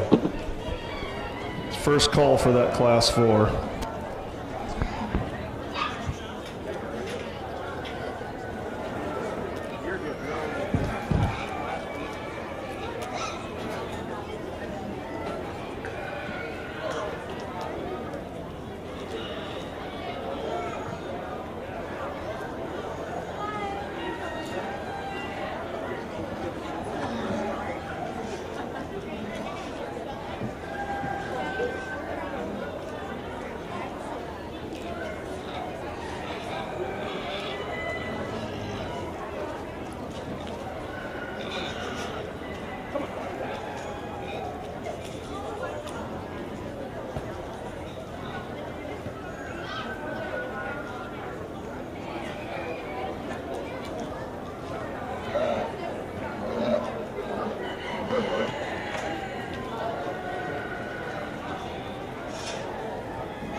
Really nice pair on our top end, and I think they both come with plenty in terms of width and dimension and how much shape and width they have up high.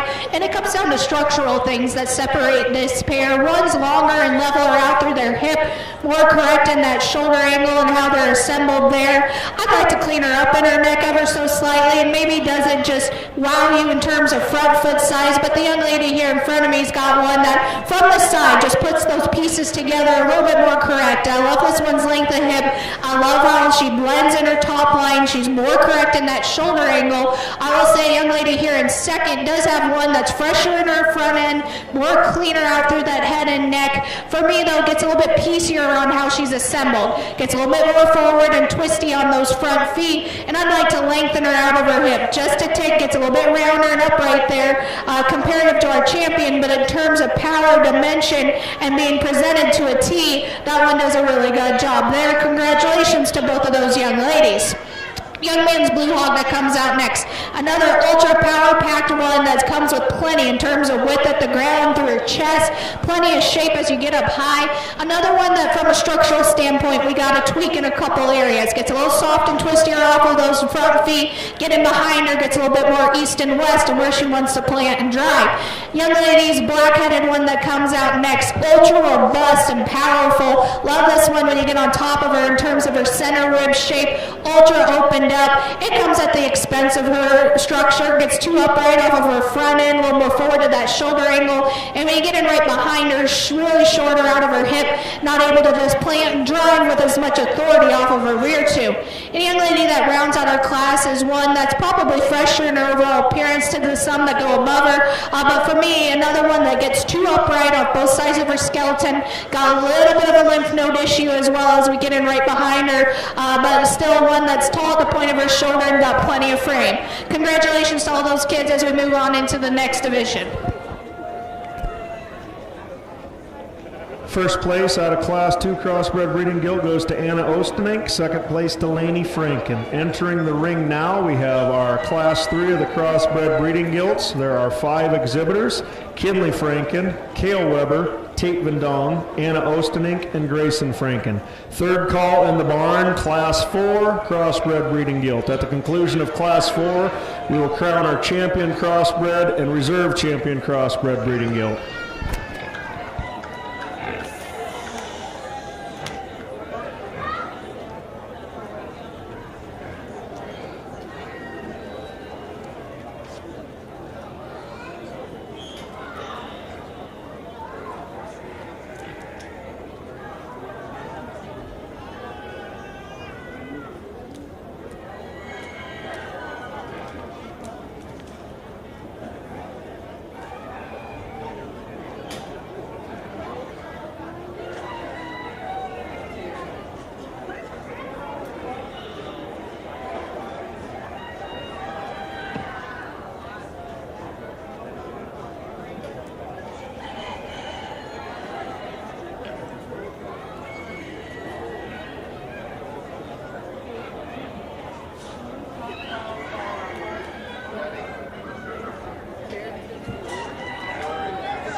Again, differences in type and kind here on the top end, so it comes down to where you want to lie your priorities, and I think you've got two of them that are really high quality type of females. I think one is really flexible and comfortable in their structure. I think another one is just exhibited and presented to a T. He's got plenty of stoutness to feature, but maybe he gets out here and doesn't want to just be a show pig, and maybe you really start to break them down and how they're assembled, and I think it comes to ability to utilize that length of hip and plant and drive, and the one that I think just reads more correct in those angles and just comes with a little bit more correct package on how that rear end assembled is the young lady's bluegill to win this particular class. Again, I'm not going to say she's the prettiest off the head and neck. I'll say the young lady here in seconds got this one presented to a T. Front 2/3 of this one are extremely intriguing. I love how she blends at the top side of her shoulder. I love her head shape. Her hip is what concerns me. She's got a giant rear leg, and you can appreciate the stoutness that she brings. You can appreciate how she's presented. You really start to read this one's hip, and she's shorter out of that hip, not as lengthy there, gets a little bit more upright off of those rear two as well. Just need to lengthen her out there to make her match that length and extension that she has, and ability to plant and drive with as much authority as our class winner. Young man that comes out next, one that's ultra robust and youthful about her appearance. For me, gets a little too forward in that shoulder angle. Getting really where I'm going to get picky on this one is lengthen her out in her hip, level her out there. She's going away from you. Young lady that comes out next is one that from the side is really opened up and pliable. You appreciate the amount of just sheer rib shape that this one brings. Gets a little more fragile in how she's constructed at the ground.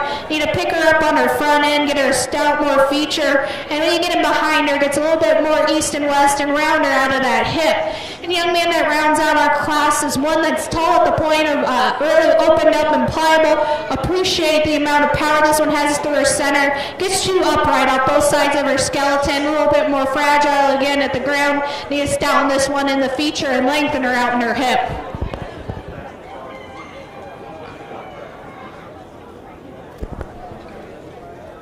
First place in Class 3 Crossbred Breeding Gilts goes to Grayson Franken. Second place goes to Anna Ostenink.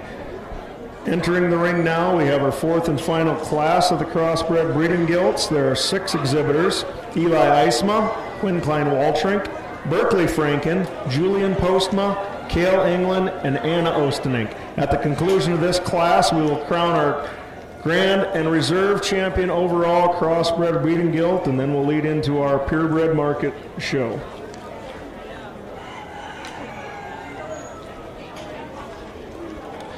This year's something new to the fair. Today is a lemonade stand by Denny and Marcia Schmidt and the Schaefer family, which is north of the Hog Barn. So if you guys are thirsty, they're selling lemonade. It's the Schaefer family recipe. All proceeds are going to go back to the Sioux County Youth Fair. So when you get thirsty, head north and find the Schaefer and Schmidt family, and they'll hook you up with some great lemonade. I tried to get the recipe, but they wouldn't give it to me.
At the conclusion of this class, we'll need all class winners, class 1 through 4, crossbred breeding gilts to the ring, and second place finishers on deck.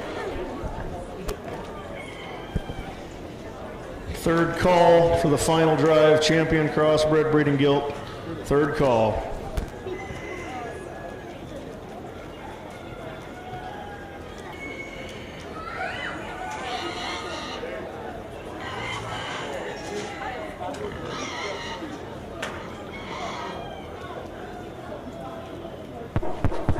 As we move on into our heavyweight division. We start with the black-headed one, and one that maybe isn't the most youthful in her overall appearance, but still the one that comes together in the most complete, correct package comparative to her contemporaries. She's more correct in that angle to her shoulder, ties higher at the point of her shoulder and blends and extends out there. She's not the longest hipped one in the world, but as she gets more comfortable off to the surface, she's able to read square and able to utilize that hind leg more correct than the one that comes out in second.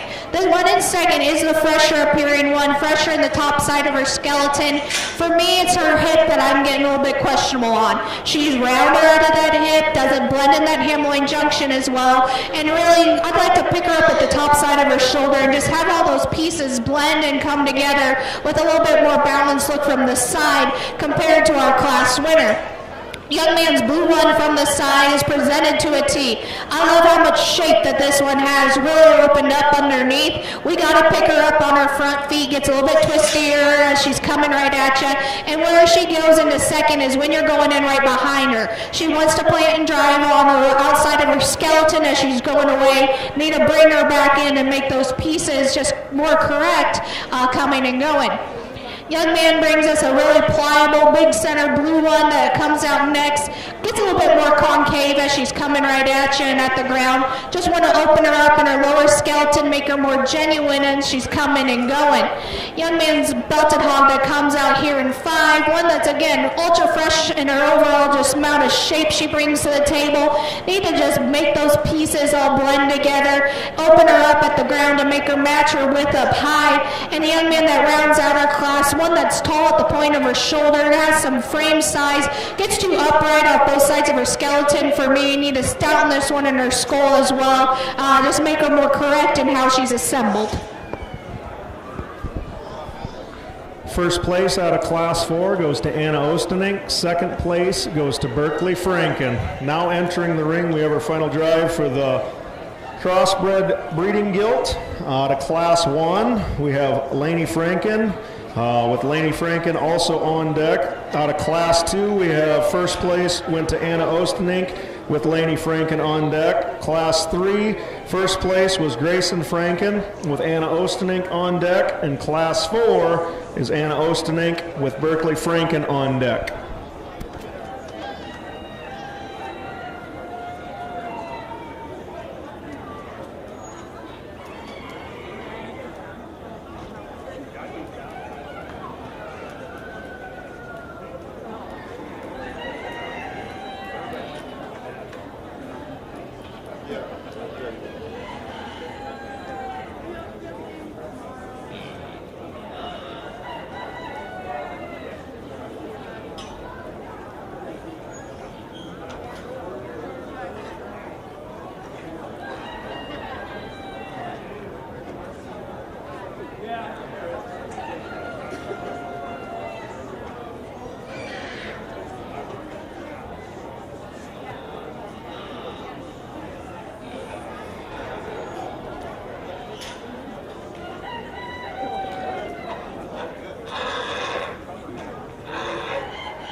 Let's give our class winners a big round of applause as we bring them on out here. Another really nice representation of what Sioux County has to offer from a breeding standpoint. And again, I'll go ahead and talk them as they came out, again, to just pick my brain and what I'm seeing. The one that came out of Class 1 is really a mobile, kind of freaky piece one. I like how today she's just so put together, able to function and motor and fresh in her overall appearance. I don't know how big this one's going to be and how to project on. Is she going to have enough frame size to really grow up and grow out? And you get in behind her. I hate the color on her hawks, but you really read how those hawks are put together, and they read corrected colors just not in her favor and can give you an illusion that she's a little bit out there than what she actually is. The one that came out in second, the kind of white belted one, is one that I love this one in terms of just fundamentals. She's really square coming and going, reads really correct in her angles. Where she gets a little bit out of horse is that front foot size when it's down her there and gets a little bit more throatier about her front end and not able to just really give you a clean as flashy look compared to some of these others, but just reading her as she is, her angles are incorrect, and appreciate the amount of length that she has off both sides of her skeleton. The blue one comes out here, and another one that's able to function and motor off of her rear two really comfortably.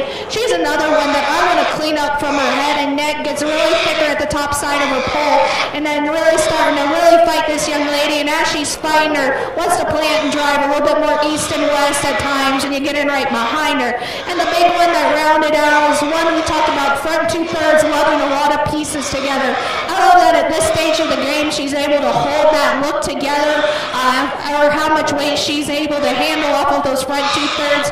Her hip is where I'm going to get picky on her. Gets a little bit shorter and more upright off of her hip structure. Just want to lengthen her out there and give her a shot more reach and flexibility from behind. So that's kind of how I read them all. The one that I am just the most comfortable with today and how they read today, and being able to be functional and opened up and genuine and mobile. And that's the young lady's lightweight to be your champion today.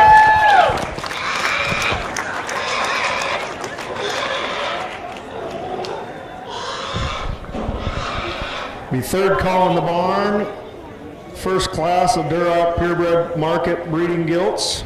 Second call in the barn, Hampshire Purebred Market Breeding Gilt.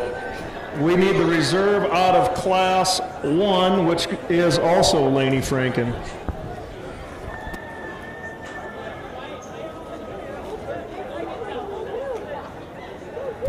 Correction, second place out of class 1. We're picking the reserve here shortly.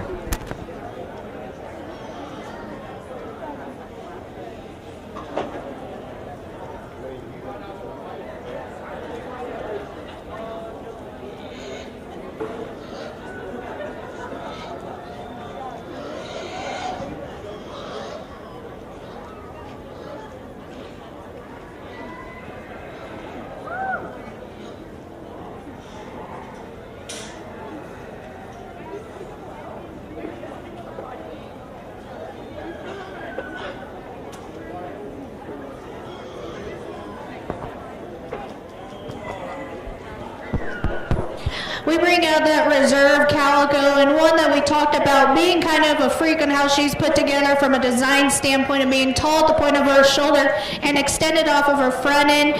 I think coming and going, she gets a little bit more concave and not as just opened up and jacked up compared to another one out here. There's one that really complimented our champion in terms of being extra extended and longer out through her head and neck. Maybe for me, just didn't want to just find a gear and get up and go, but I think just reading her as she's standing, reading her as she's opened up and genuine, that heavyweight's my second favorite. She'll be your reserve.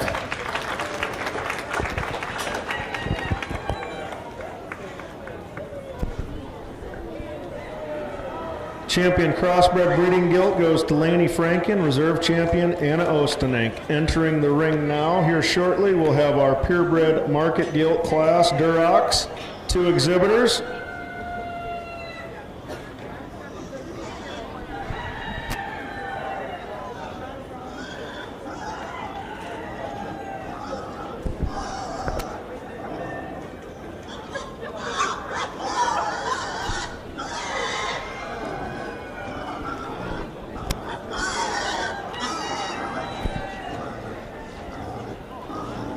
Correction there, we're going to pick our champion overall breeding gilt. So the purebred and the crossbred will be in the ring here. So with your champion purebred, you have Grayson Franken, and your champion crossbred breeding gilt, Laney Franken.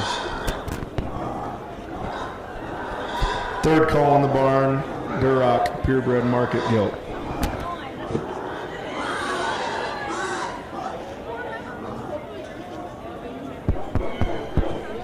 Well, congratulations to both our division champions, and I think our champions mimic each other in a lot of ways in terms of being square and mobile and functional off their feet and legs. I think one does it in just a little bit stouter package, a little bit more elite package in terms of just how much shape they have up high. They blend in a tick better in that hammerloin junction. Again, I don't know how big this one's going to be, but today she's big enough. The Belted Hog is your champion gilt.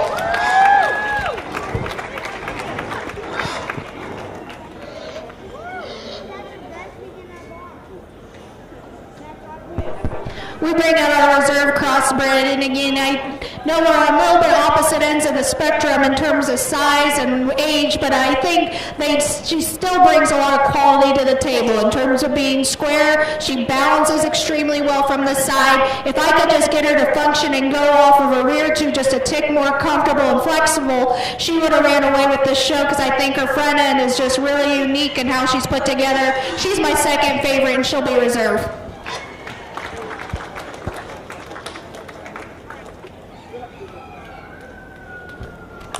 Champion overall breeding gilt goes to Lainey Franken. Reserve champion Anna Ostenink. Now entering the ring, we have our Duroc purebred market gilt class. 2 entries, Lucas, Hillbrands, and Baylor Van Rigamorter. Third call in the barn, Hampshire market gilt. Second call in the barn, Yorkshire market gilt.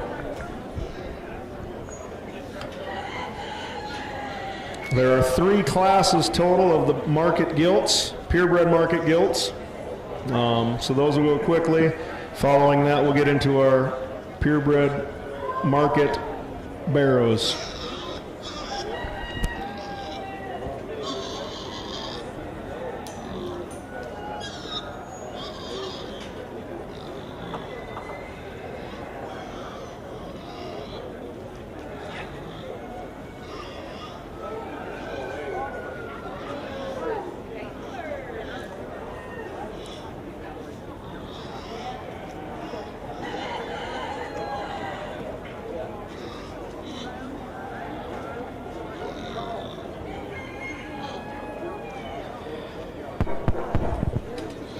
As we move on into our Duroc gilt class on the market side, I think we come with just a little bit of differences in size. You had to take the size out of the equation. One comes with us with just a stout more shot of feature, a stout more width and dimension at the ground, and making it match up high. And that's the young lady's darker colored one to win this particular division.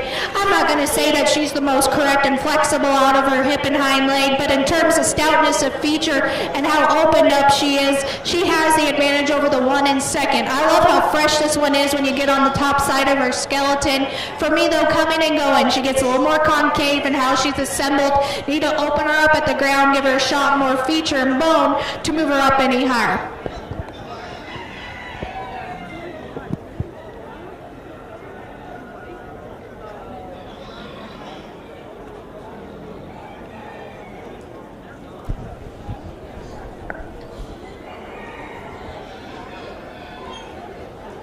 Entering the ring now, we have our purebred market gilt Hampshire class. There's 1 entry, Lauren Bleeker. Third call in the barn, Yorkshire purebred market gilt class.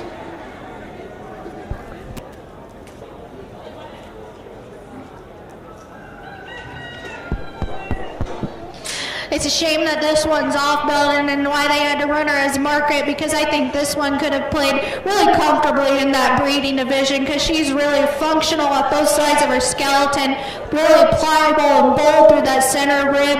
Just gets a little bit more forward in that shoulder angle, not as extended through her head and neck, but still comparatively this one should be fun to add into our divisional drive. Congratulations to that young lady.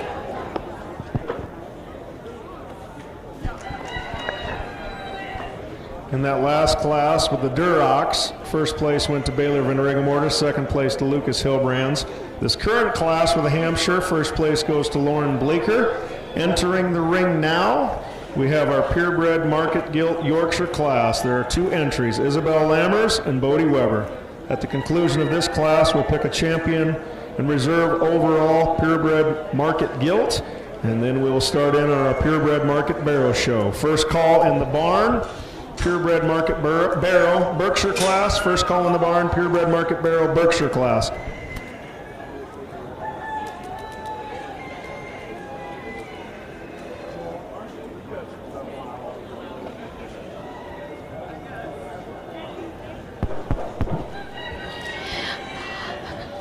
really easy feeding pair of Yorkshires here in this next division, and yet I think the one that comes with just a shot more width and expression is the young man's gilt to win this particular class. I'm not going to say that she's perfect in her structure compared to the one that goes in second. I'd like to blend her and extend her at the top side of her skeleton, but in terms of stoutness of feature and product and muscle that she brings to the table, she has the advantage today. Young lady that comes out in second is the more extended, longer one out of the pair. For me, though, gets just too concave and gives up the most in terms of muscle width and dimension comparative to our class winner. First place in the Yorkshire Market Gilt class goes to Bodie Weber. Second place, Isabel Lammers. Now entering the ring are our champion purebred Market Gilts. Out of Class 1, the Durocs, Baylor Van Rigamorter was first with Lucas Hilbrands second. Out of the Hampshire class, Lauren Bleeker, and out of the Yorkshire class, Bodie Weber. Third call in the barn, Berkshire Purebred Market Barrel class. Third call in the barn, Berkshire Purebred Market Barrel. First call, Chester Whites.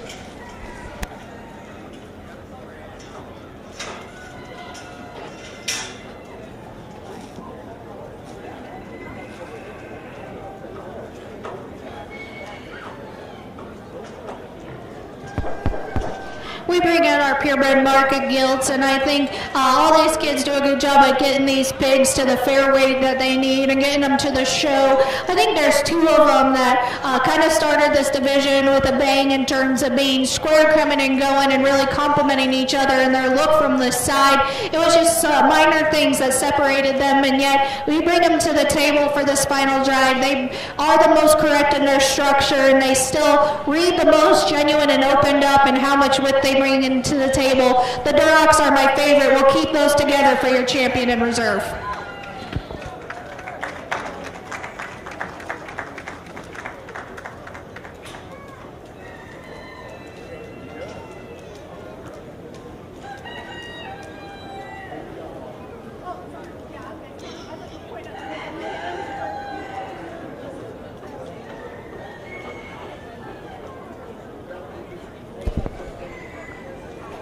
Champion Crossbred Breeding Gilt was shown by Baylor Van Rigamorter with her Duroc. Reserve Champion Purebred Market Gilt was Lucas Hilbrands with his Duroc. Entering the class now is our Purebred Market Barrel class, the Berkshires, two exhibitors, Logan Fetters and Josie Bumgars. Third call in the barn for Class 1, Chester White. Second call in the barn, Class Purebred Market Barrel class, the Durocs.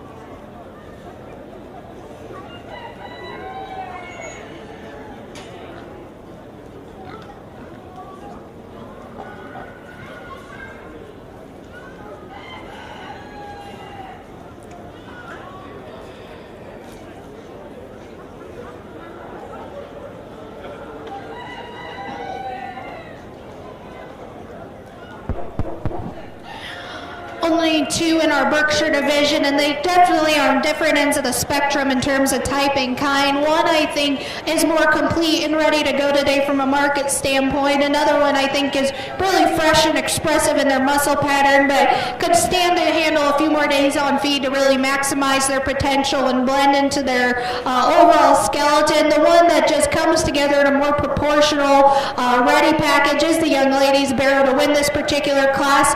He's definitely got plenty in terms of how much top he's got and how much just extra cover that he has, but today I think we consider that good enough as he brings more to the table in terms of muscle and shape comparative to the young man that comes out next. One that's really ultra lean in their overall muscle pattern. You appreciate that about this one.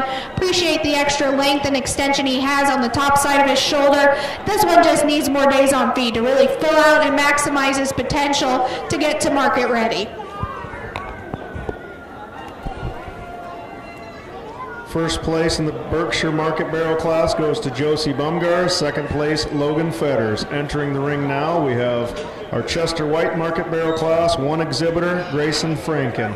Third call in the barn, Duroc Market Barrel class. Second call in the barn, Hereford Market Barrel class.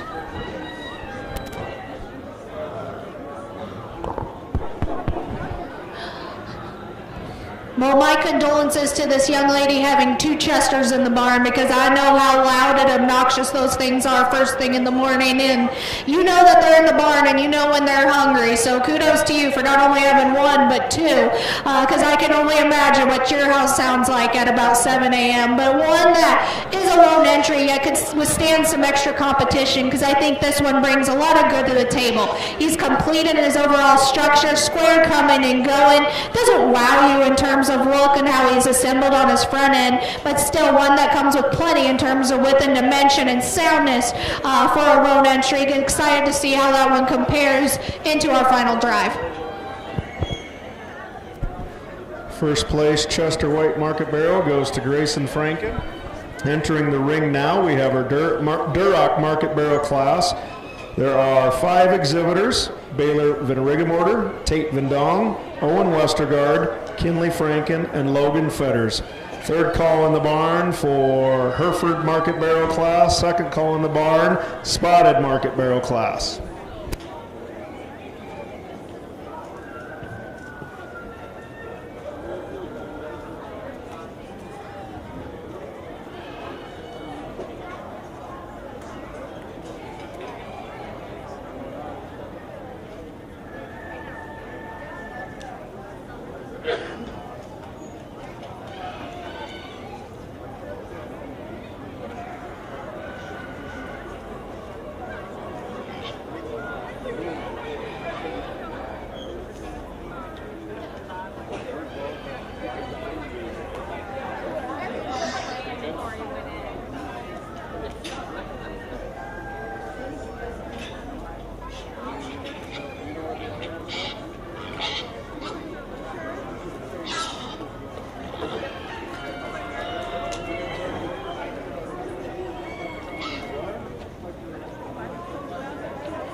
Comfortable place to start in this Duroc division with the young man here going across the ring, and one that just combines a lot of good pieces, and the pieces are all fitting together. He balances and proportions extremely well from the side, square coming and going, level in his design.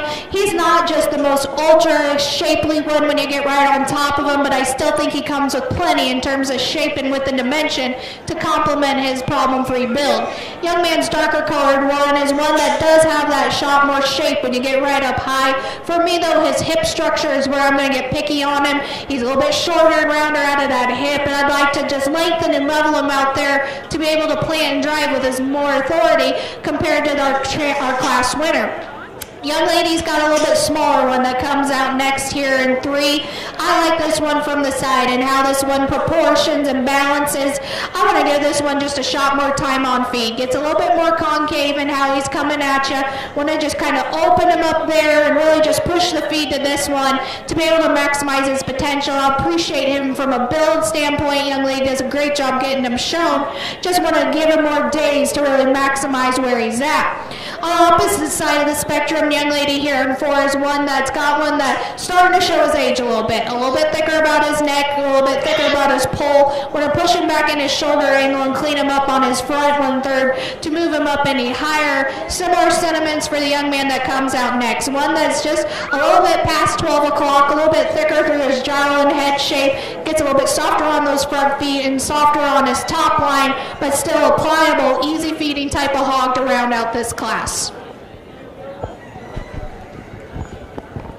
First place in the Duroc Market Barrel class goes to Owen Westergaard. Second place to Tate Vendong. Entering the ring now, we have our Hereford Market Barrel class. Third call for Spotted Market Barrel class and second call for the Yorkshire Market Barrel class. Our exhibitor with the Hereford Purebred Market Barrel is Monique Skeideman. Just a lone Hereford entry, and this young lady I can tell is having a fun time here at the fair and enjoying her project. Appreciate this one in terms of being youthful and fresh. Could probably stand some extra days on feet and some stoutness of feature, but still functional off of his feet and legs, and appreciate a good starting project for this young lady. First place with her Hereford Purebred Market Barrel is Monique Skeideman. Entering the ring now with the Spotted Market Barrel class is Lydia Bleeker. Third call in the barn, Yorkshire Market Barrel class.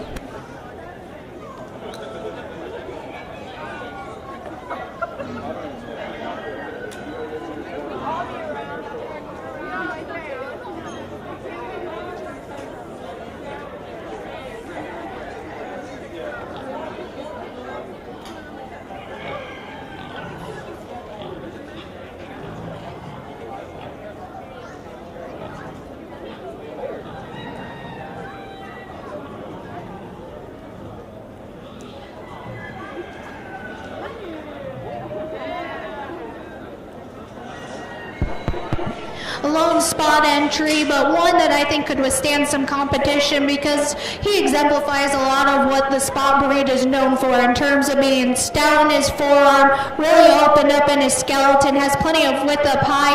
I'm not going to say he's just the biggest front-footed one in the world, like to stouten up there, and where I'm going to get a little critical on him is how he handles that hip and hind leg, need to lengthen him out there, but in terms of being opened up and powerful and having plenty of mass and substance, that's a really nice project for that young lady. First place in the Spotted Market Barrel class goes to Lydia Bleeker.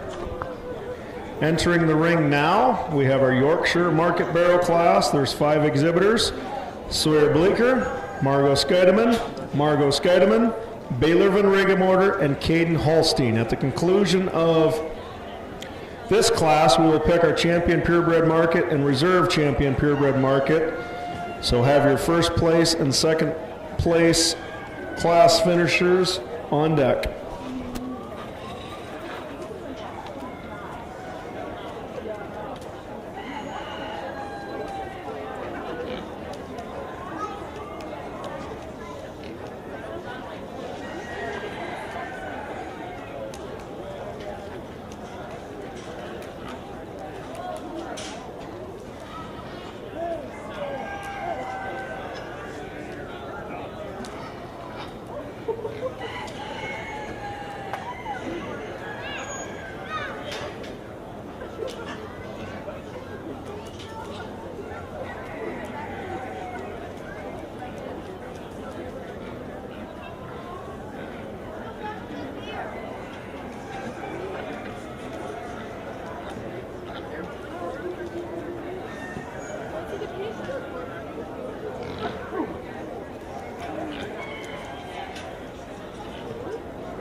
logical place to start for me in this particular division, and that's with the young lady here going across the ring.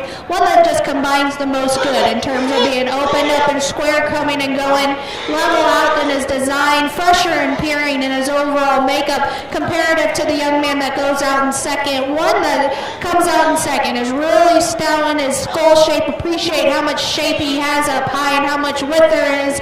For me, though, he gets a little too thick about his head and neck. Want to freshen him up there, give him a shot more length and extension out of his hip and hind leg as well. Young man that comes out in third, one that's a tall frame type of hog, runs out in terms of his stoutness, a feature comparative to the ones that go above him. Need to also level him out in his hip and push him down in his jump muscle to help them just put together a more balanced and proportional look from the side. Young lady that comes out next is one that's a tall frame, tall fronted type of hog that comes out next. Appreciate how fresh this one is at the top side of his skeleton. Gets too upright off both sides for me. Want to push him back in his shoulder angle and lengthen and level him out of his hip. And the young man that rounds out the class, one that's got some frame size, runs out in terms of how much width he brings to the table. Gets really concave in his skeleton at the ground. Need to just crack him open there to really maximize him throughout. First place in the Yorkshire Market Barrel class goes to Baylor Van Rigemotor. Second place to Caden Holstein. Entering the ring now, we're going to choose our champion and reserve purebred market barrel. Out of class 1, our Berkshire class, we have Josie Bumgars first place with Logan Deckers second and on deck. Out of that second class, the Chester Whites, was Grayson Franken. Out of the Duroc class, first place was Owen Westergaard with Tate Vinong on deck. Out of the Hereford class, Monique Scheidemann. Out of the Spotted class, Lydia Bleeker. And out of the Yorkshire class, Baylor Van Rigemotor with Caden Holstein on deck. Following the purebred market barrel show, our class, we will get into our crossbred market gilt class 1. It'll be second call in the barn, class 1 crossbred market gilt, class 1 market gilt.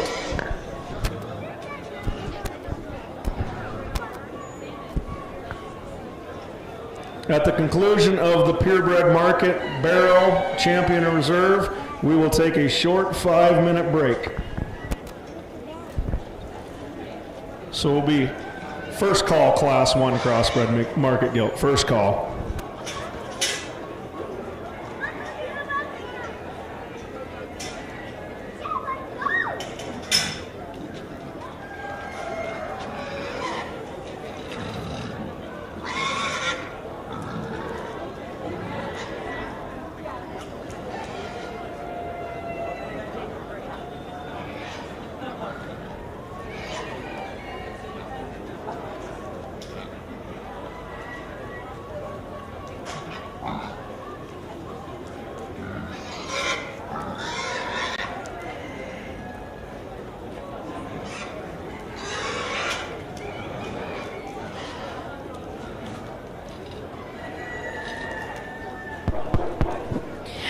Again, really nice representation of our breed champions, and I'll go ahead and talk them each as they came out. Young lady started us off with a Berkshire that really is robust and easy and pliable, easy feeding type of hog that won that particular division. I think comparative to a couple others out here, gets a little bit quick in his maturity pattern, just want to extend him everywhere. Just give him a shot and pressure look as he's coming right at you as well. The young lady's Chester that came out next is one that's got that freshness and that overall appearance, has plenty of shape when you get right on top of him. He's kind of bringing back into this drive. He's wanting to be a little knothead for this young lady, not able to just get his head up in balance and proportion. Gets a little bit more rigid off of those rear two as well.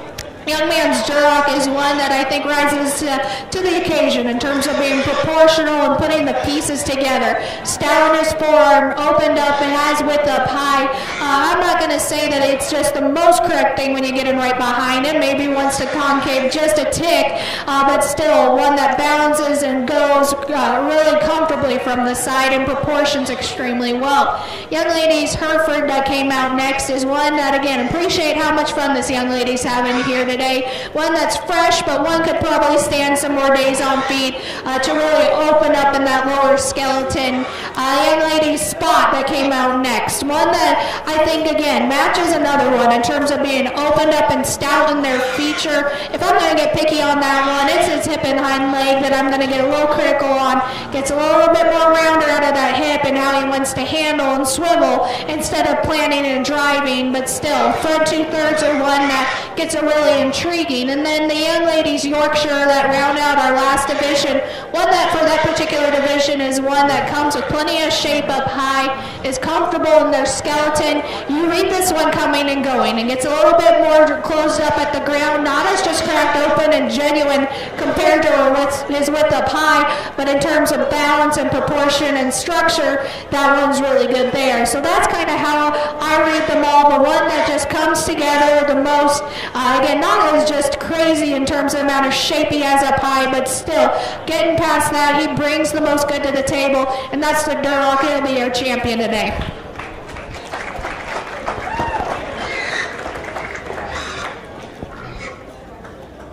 Champion purebred Market Barrow was shown by Owen Westergaard. Coming into the ring now would be the second place Duroc Barrow out of that class. Exhibitor is Tate Mendong. We bring out our second place out of that division, and I don't think he hurts the mix at all, because I like how this one's opened up and robust through that center cavity. For me, it gets a little bit shorter out of his hip for my liking, and not as just stout in his overall feature at the ground comparative to another one. The one that I think closely matches our champion in terms of being opened up and genuine in their how much width they bring to the table. If I could just rearrange their hip and hind leg, it would have been a different story. The one that I think just closely brings the most to the table in terms of shape and stoutness is the young lady Spot, and she'll be reserve. Reserve champion purebred Market Barrow is Lydia Bleeker with her Spot Barrow. We're going to take a short 5-minute break and start in with our crossbred Market Gilts.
Second call, sound good?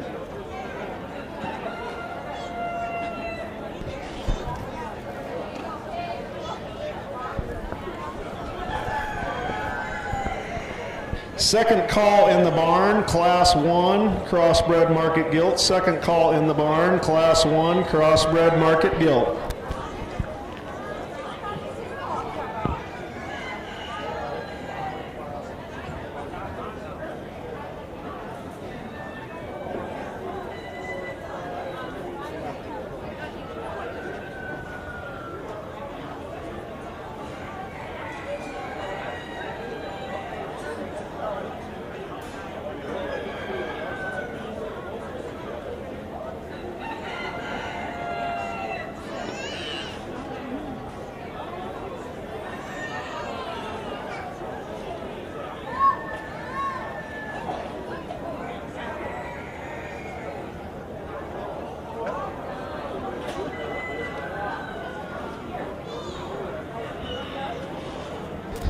Third call in the barn, Class 1 Crossbred Market Gilt. Second call in the barn, Class 2 Crossbred Market Gilt.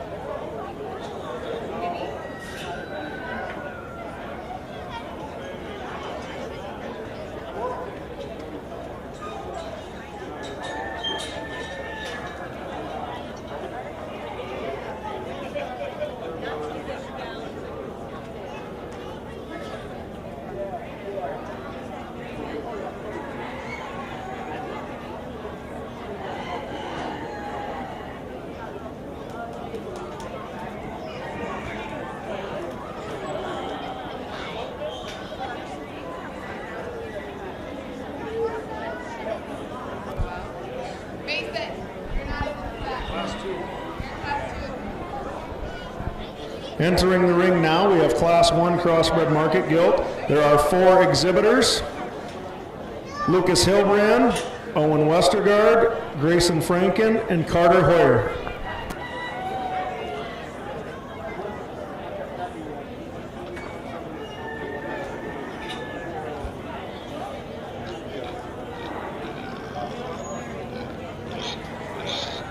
Mason's in class 2. Yeah, tell me you're in class 2. You can win. You're in class 2.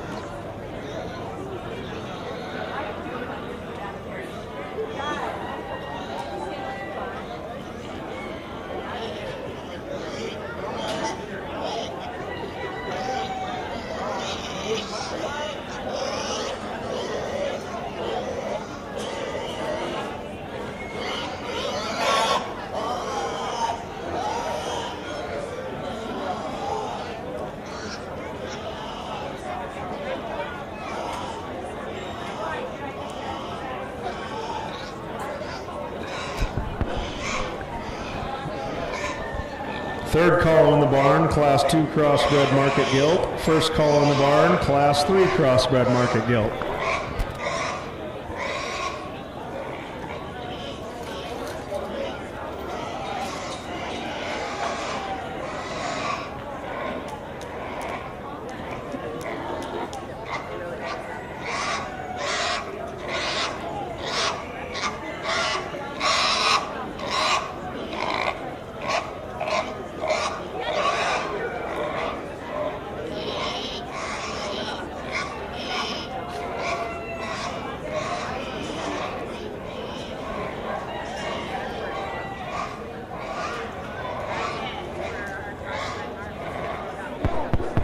Really fun way to start this Market Gilt division, and the young man's painted up one that's going to win this particular class, and one that brings a lot of good to the table. I love how this one proportions and balances from the side. You get up on top of her, she's got a big ditch down her back, opened up and genuine in her width at the ground. I know why they ride her as a breeding or as a Market Gilt is her hip, and she wants to plant and drive on the outside ever so slightly, and that's where you're going to get critical on her, but one that from the side and coming and going puts a lot of good together in a really balanced, neat looking picture. Congratulations to that young man. One that comes out in second closely matches our champion from the side in terms of being really pliable and proportional in that center rib. I love this one's look on her front 1/3 and how she's put together.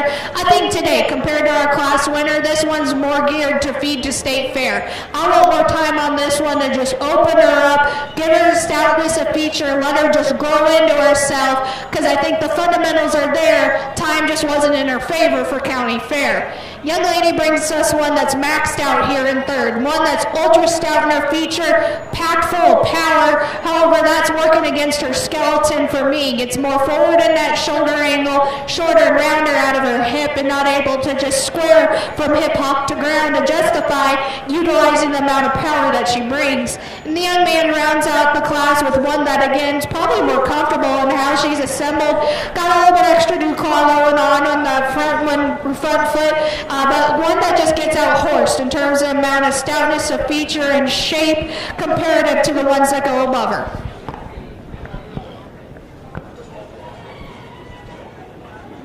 First place, Class 1 Crossbred Market Gilt goes to Owen Westergaard. Second place is Lucas Hilbrands.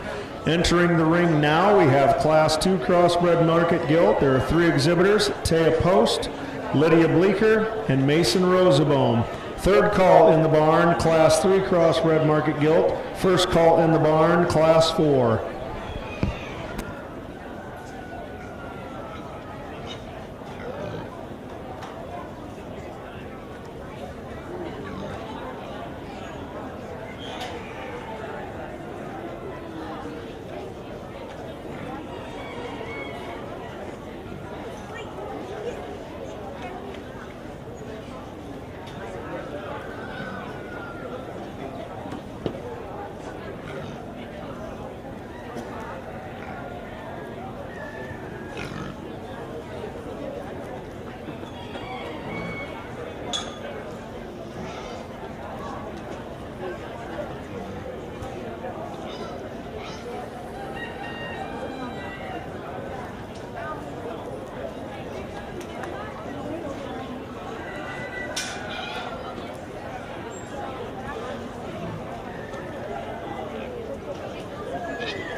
Kind of a smaller class for this next one, but I still think a lot of quality in our all 3 of them that they bring to the table. And I think there's some differences in our top end and how they're assembled. I think one just reads a little bit more correct in how they're handling their front end, a little bit more correct and extended off of the top side of their shoulder. I think another one is ultra packed with power when you get right on top of them. Really has the EST in terms of being the stoutest in their feature, but as the drive's wearing on and you really start to break down the fundamentals of structure, maybe questionable on how they're handling that hip and hind leg and where they're wanting to plant and drive, and a little bit quicker in their overall maturity pattern and extension. So that's kind of how I read this top end. The one that I just feel a little bit more comfortable with is the young lady's lighter skin one to win this particular class. I'd still like to clean her up in her rear joints. I think she's got just a titch of swelling there, but still in terms of being able to handle that front end structure and coming with plenty relative to where she's at, I'm more comfortable with this one's frame size and extension. Young man does an excellent job showing this one to a T. I love how much just sheer shape and width this one has at the top side of her skeleton.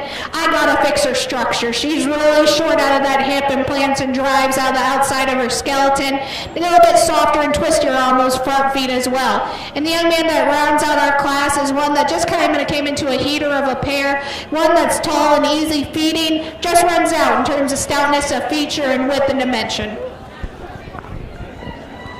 First place in Class 2 Crossbred Market Gilt goes to Lydia Bleeker. Second place goes to Mason Rosenbaum. Entering the ring now, we have Class 3 Crossbred Market Gilts. There's 4 exhibitors: Lainey Franken, Kensley Schaefer, MacArthur Scheidemann, and Quinn Klein-Waltrink. Third call in the barn, Class 4 Crossbred Market Gilt. And first call in the barn, Class 5 Crossbred Market Gilt.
third call in the barn, Class 4, Crossroad Market Gilt. Third call in the barn, Class 4, Market Gilt. First call, Class 5.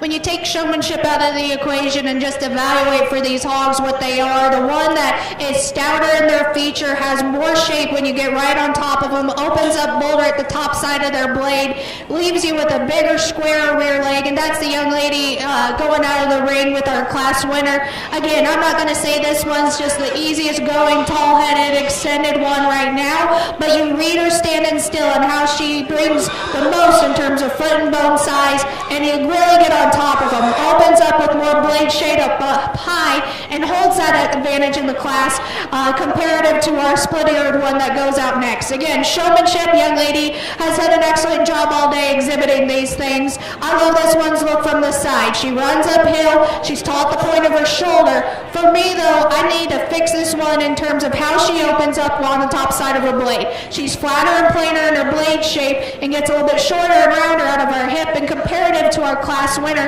not as just massive in her front foot size, need to just stouten her there to make her match our class winner.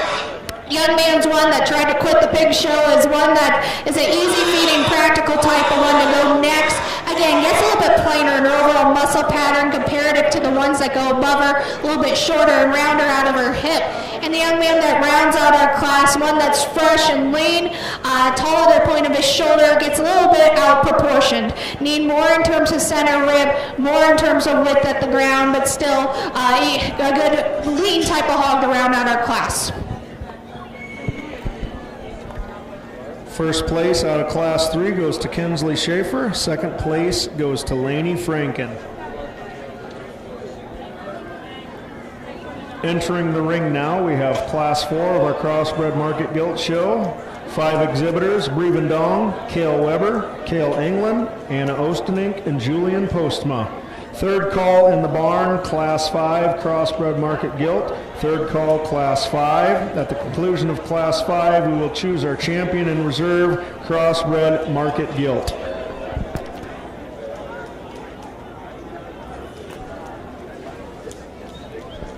First call in the barn for our champion in reserve, Crossbred Market Gilt.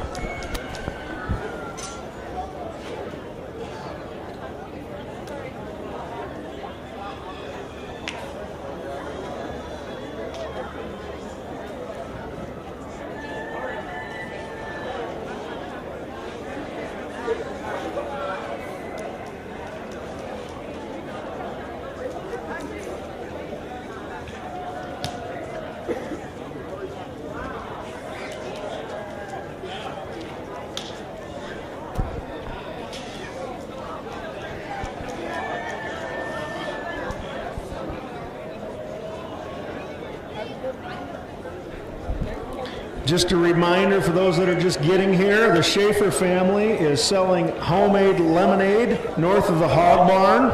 It's a long-standing family recipe, and all the proceeds are going back to the Sioux County Youth Fair.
ranchier of a class in this one where we got some gilts that are just acting like gilts and not wanting to get out and show. And man, I think even if you take that out of the equation, the one that balances and proportions the best and has the stoutest feature is the young lady here that's going to have our class winner. She comes at you opened up and square off of her chest, has plenty of shape when you get right up high. I'd like to lengthen her out on her hip, and I'm guessing that's why they ran her as a market gilt, because I think she could be a little bit looser off of those rear pasterns. But aside from that, brings a lot of good to the table in proportions, and is more opened up through that center cavity comparative to the young man that comes out next.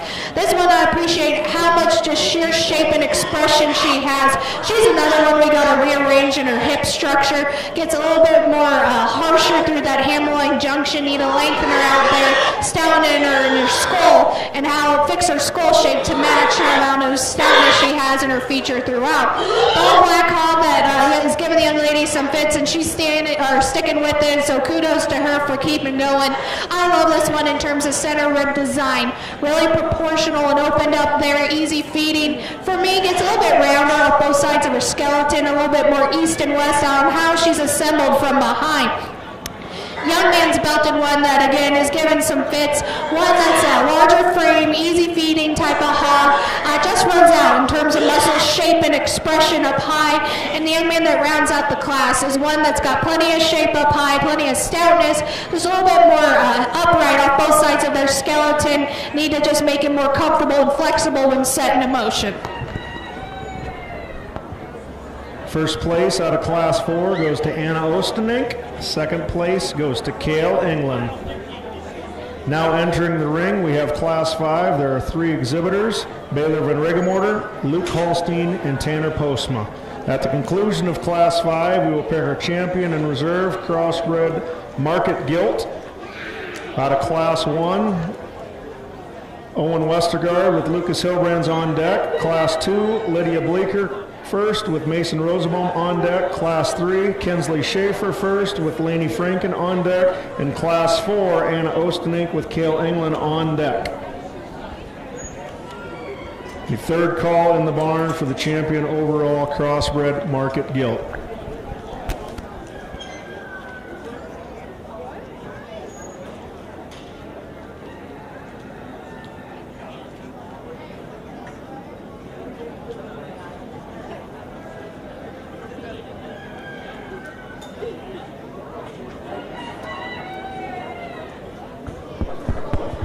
As we move on into our heavies, we got a little bit of differences in structure and how they're assembled, and I think the one that just is the most fault-free in terms of how they're built and how they're able to handle their front end and back end is the young ladies Blue Hog to win this particular class. I'm not going to say that this one is the freshest in their overall appearance. I'd like to freshen her up, extend her, maybe pushing the limits in terms of finish, but in terms of structure and correctness, fits the bill today. Young man's Blue Hog that comes out next is probably the fresher, more expressive one of the pair. It's a structural standpoint that I'm going to get critical on this one. Gets a little bit softer and more forward in that shoulder angle and softer off of their front feet. I don't read this one just as massive in his inner bone structure as well. And the red belted one that rounds out our class is one that's tall framed, easy feeding, runs out in terms of just overall width and dimension compared to the ones that go above her. Like to stouten this one in the ground as well. First place out of Class 5 goes to Baylor Van Regemorter, and second place goes to Tanner Post. Second call in the barn for Class 1 crossbred market barrows. Entering the ring now, we're going to pick our champion crossbred market gilt and reserve champion crossbred market gilt. Out of Class 1 was Owen Westergaard, and Lucas Hilbrands was second. Out of Class 2, Lydia Bleeker was first with Mason Rosenbaum second. Out of Class 3, Kinsley Schaefer first, Laney Franken second. Out of Class 4, Anna Ostenink first, Kale England second. Out of Class 5, Baylor Van Regemorter first, and Tanner Post second. Please have all those second place pigs up and ready.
Well, let's give our class-winning gilts a big round of applause. I think there's a lot of quality in this particular drive, and I'll talk them all as they came out and what I'm seeing and what I'm thinking. The young man that started off our market gilt division is one that hit the ground running and got this division off to a really great start, because this one puts a lot of good pieces together, proportions extremely well from the side, opened up and genuine, has a big ditch on her back. I'm not going to say she's perfect in where she wants to plant and drive her rear to, but again, I'm guessing that's why they run her as a market gilt, because aside from that, she's long neck, tall fronted, and short backed, and able to just really put a lot of good pieces together. I'm not going to say she's the EST in terms of stoutness of feature, and there's another one out here that is that EST, but how she's assembled in that front end complements another one out here. The young lady's white belted one that came out in the second class is one that from her hip back I love in terms of functionality and mobility. The front end is where I'm going to get picky on this one. She's thicker on the top side of her neck and pole. Want to extend her out there. And she's another one that I think in terms of front foot and bone, I'd like to stouten her up comparative to another one, and still got a little bit of swelling on those joints, need to clean her up there.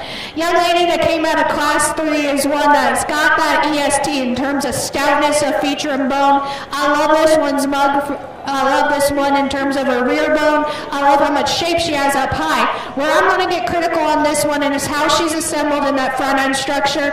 And I don't think it's a showmanship thing. I think as you read this one, she's straighter in that shoulder angle, a little bit more forward and twistier, and she's coming right at you and softer. But still, from there back, puts a lot of really unique pieces together.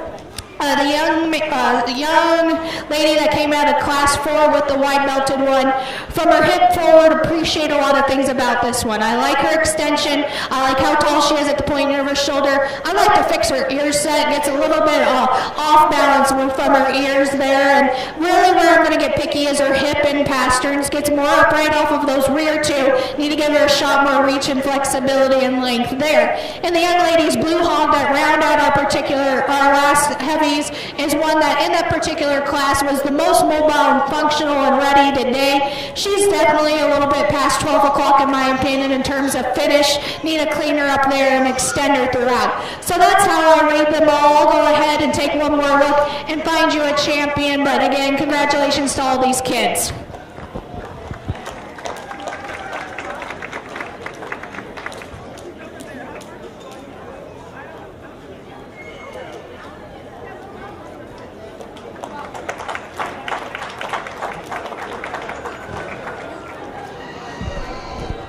Lucas Hillbrands, please come to the ring with your second place crossbred market gilt out of Class 1. Lucas Hillbrands, please come to the ring with Class 1 crossbred market gilt. Your winner of the champion crossbred market gilt is Owen Westergaard. Third call in the barn, Class 1 crossbred market barrel. Second call, Class 2. We bring out the black-headed one and we talk about her in class and having her better days ahead, because I think this one, from where she's at today, reads extremely correct in how she's put together. She's, again, not as freaky in terms of her feature and how much she brings to the table compared to another one. There's one that again, if I could just rearrange this one's front-end structure, tick, gets a little bit in at her knee, but other than that, puts a lot of good together. Young lady here in front of me will be a reserve.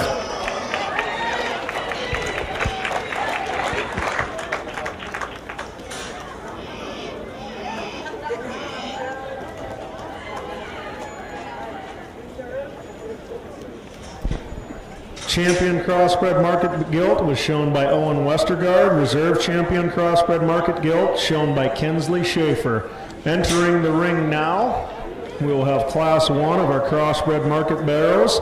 There are 5 exhibitors: Josie Bumgars, Carter Hoyer, Tate Vendong, Tanner Post, and Hadley Rosenbaum. Third call in the barn for Class 2 market barrows, and first call Class 3 market barrows.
young lady brings us a really fun blue one, and one that not only is presented to a T, but really comes with a lot of positives in how we kick off our barrow show. This one's stout in his feature at the ground, opened up, really ties well at the top side of his neck, opens with the most shape at the top side of his blade, has that advantage all the way back, remains square coming and going. I'm not going to say he's the longest hip thing in the world, I'm not going to say he's the longest neck thing in the world, but in terms of how he proportions at his size and comparative to his frame size, puts a lot of good together there. Young man that comes out second is just an easy feeding, complete type of hog to go next. I like how this one's able to just really be deep in that center rib, has plenty in terms of width at the ground, gives up some of those extras in terms of foot and bone size comparative to the one that goes above it.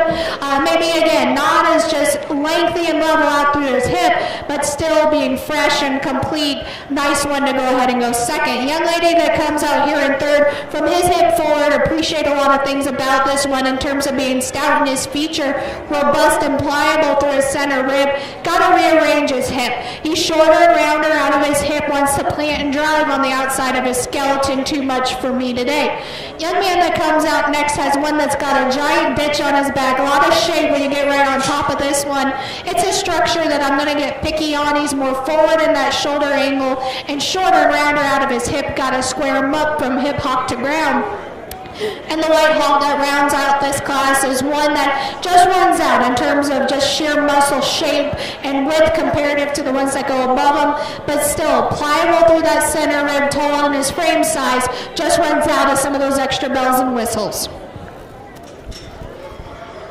First place out of Class 1 Crossbred Market Barrows goes to Hadley Rosenbaum. Second place goes to Tate Vendong. Entering the ring now, we'll have Class 2 Crossbred Market Barrows. 4 exhibitors: Bryce Ostenink, Carter Hoyer, Cale England, and MacArthur Scheidemann. Third call in the barn for Class 3 Crossbred Market Barrow, and first call in the barn for Class 4.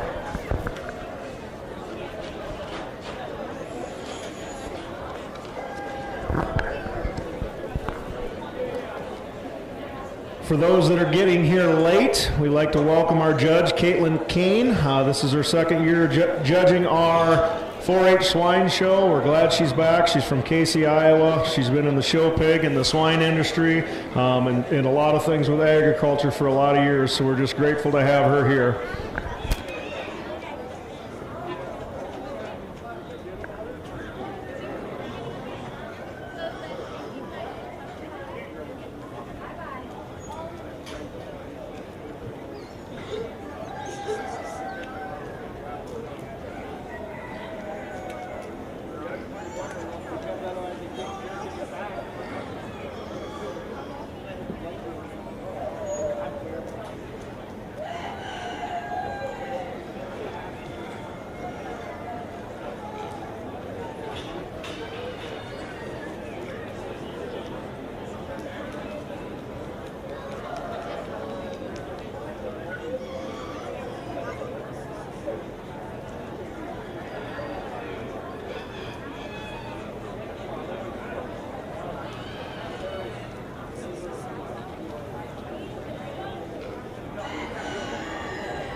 Definitely have some differences on how we've got the front top end assembled. We've got one that's just maxed out in terms of width and dimension and stoutness of feature, and then you've got another one that's more correct in how they're able to put together, but maybe not just as an extreme and a little bit plainer in their overall shape. So you kind of put those things into perspective, and which one do you just feel more comfortable with in terms of putting those pieces together, having a balanced look from the side, and able to handle what they have. Again, they're not the front freshest, most expressive one, but they're the most correct one, and that's the blue belted one to win this particular class. I'm not going to say that this one's just ultra clean and it freaky up front. That's where I'm going to get picky, but he's able to handle the amount of mass that he does bring comparative to this black-headed one that goes next. This one is maxed out in terms of how much shape he has up high. Really opens up with a lot of shape in his blade, holds that advantage all the way back. Unfortunately, it's starting to work against his structure. He's a little bit softer on those front feet, a little bit more east and west out how he wants to handle those rear two. Got to square him up there and just tone that one down to be able to utilize what he's got. Young man that comes out next is one that center body and center river really robust and opened up there. It's again, from a structural standpoint, I want to get picky on this one. Gets a little bit more forward in that shoulder angle and shorter arms, more upright out of his hip, but still an easy feeding stout feature type of hog. And the young man that rounds out this class with the white-footed one is one that a little heavier in his ear set, just an easy feeding, pliable, practical type of market hog that runs out of some of the extras in terms of bells and whistles. Need to square him up as he's going away. First place out of Class 2 Crossbred Market Barrels goes to Bryce Ostenink. Second place goes to Cale England. Entering the ring now, we have Class 3 of our Crossbred Market Barrels. 4 exhibitors, Anna Ostenink, Colvin Dong, and Grayson Franken. Third call in the barn, Class 4 Crossbred Market Barrel. First call in the barn, Class 5 Crossbred Market Barrel.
A little bit of an interesting class, and I don't think one just jumps out and says I'm fault-free and the next great one, but the one that I think just, again, balances proportions, comes with the extras in terms of stoutness of feature, is the young lady's kind of middle belted barrel to win this particular class. I'd like to clean him up through his jaw just a tick, gets a little short out of that hip, but from the other standpoints, he's opened up, he's genuine, comes with those extras in terms of stoutness of feature, and that's where he has the advantage over the young ladies white belted one that comes out next.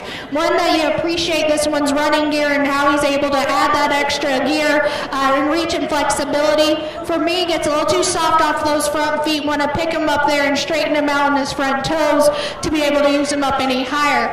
Blue one that comes out next. Standing still, I like a lot of things about this pick. When you get him into he's really bold and opened up through that center cavity. I love his skull shape. I love how he runs uphill. You read this one's rear hit leg, and I think he might have had an injury early on or got an injury while he's at fair, because you read that rear line leg and he really wants to twist on that back left leg and not able to just plant and drive, gets a little twisty on how he handles it. Need to relax him in his pasterns, make him more comfortable there. And the young man that rounds out our class, one that's ultra opened up through his center cavity. Appreciate how much shape he has up high. Again, it's a structure thing that I'm going to get picky on. Gets really forward in that shoulder angle and twisty and soft on his front feet. Want to level him out in his design and just get those pieces to all balance better. First place out of Class 3 goes to Anna Ostenink. Second place, Grayson Franken. Entering the ring now, we have Class 4 Crossbred Market Barrows. There are 4 exhibitors: Anna Ostenink, Kinsley Schaefer, Jace Holstein, and Mason Rosenbaum. Third call in the barn for Class 5 Crossbred Market Barrows, and first call for Class 6.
Some give and take on this top end, and I would like to rearrange both of them in their hip and hind leg ever so slightly. I think one gets a little bit outside themselves as they're going away. Another one gets maybe a little bit shorter out of their hip, but still, I think from there forward, we've got one that's taller at the point of their shoulder, more extended, stouter in their overall feature and how they're made, and that's the young lady's black-headed barrow to win this particular class. Giant rear leg, got plenty coming and going, and really gives you an attractive, up-headed look from the side, and where he has that advantage is that shoulder angle. I think the one that comes out in second, ultra robust, ultra opened up. Appreciate how much shape this one just has. For me, though, his front end structure is what worries me. Gets a little bit softer and twistier on those front feet, and when you get in right behind him, as we talked about compared to our class winner, they both need fixing that hip structure, really maxed out from behind and planting and driving as he gets out behind you. Young lady's calico one that comes out next, one that in terms of feature and bone, you appreciate that about this one, appreciate how opened up he is. It's a structure that we're going to get picky on, need to square him up from hip hock to ground and back in his right hock, and where we got a little bit of issues, a little bit of lymph node back behind his sheep, got to clean him up there to help him balance from the side. And the young man brings us one that's an easy feeding, really pliable type of pig to round out our class, just gets plainer in his overall muscle pattern, starting to put a little bit too much finish for my liking, not as expressive in his pattern to justify using his structure. First place out of Class 4 goes to Anna Ostenink. Second place goes to Mason Rosenbaum.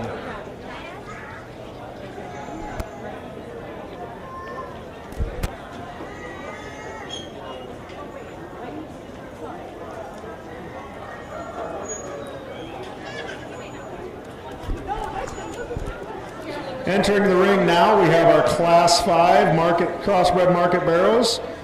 Exhibitors are Anna Ostenink, Bryce Ostenink, Kinley Franken, Josie Bumgars, Cullen Weber, and Berkeley Franken. Third call in the barn for Class 6 crossbred market barrow. First call in the barn for Class 7 crossbred market barrow.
In the ring now should be Class 5. In the ring now should be, Class 5. Not 6. In the ring now, Class 5.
In the ring now for Class 5, we should have entries for Anna Ostenink, Bryce Ostenink, Kinley Franken, Josie Bumgars, Cullen Weber, and Berkeley Franken.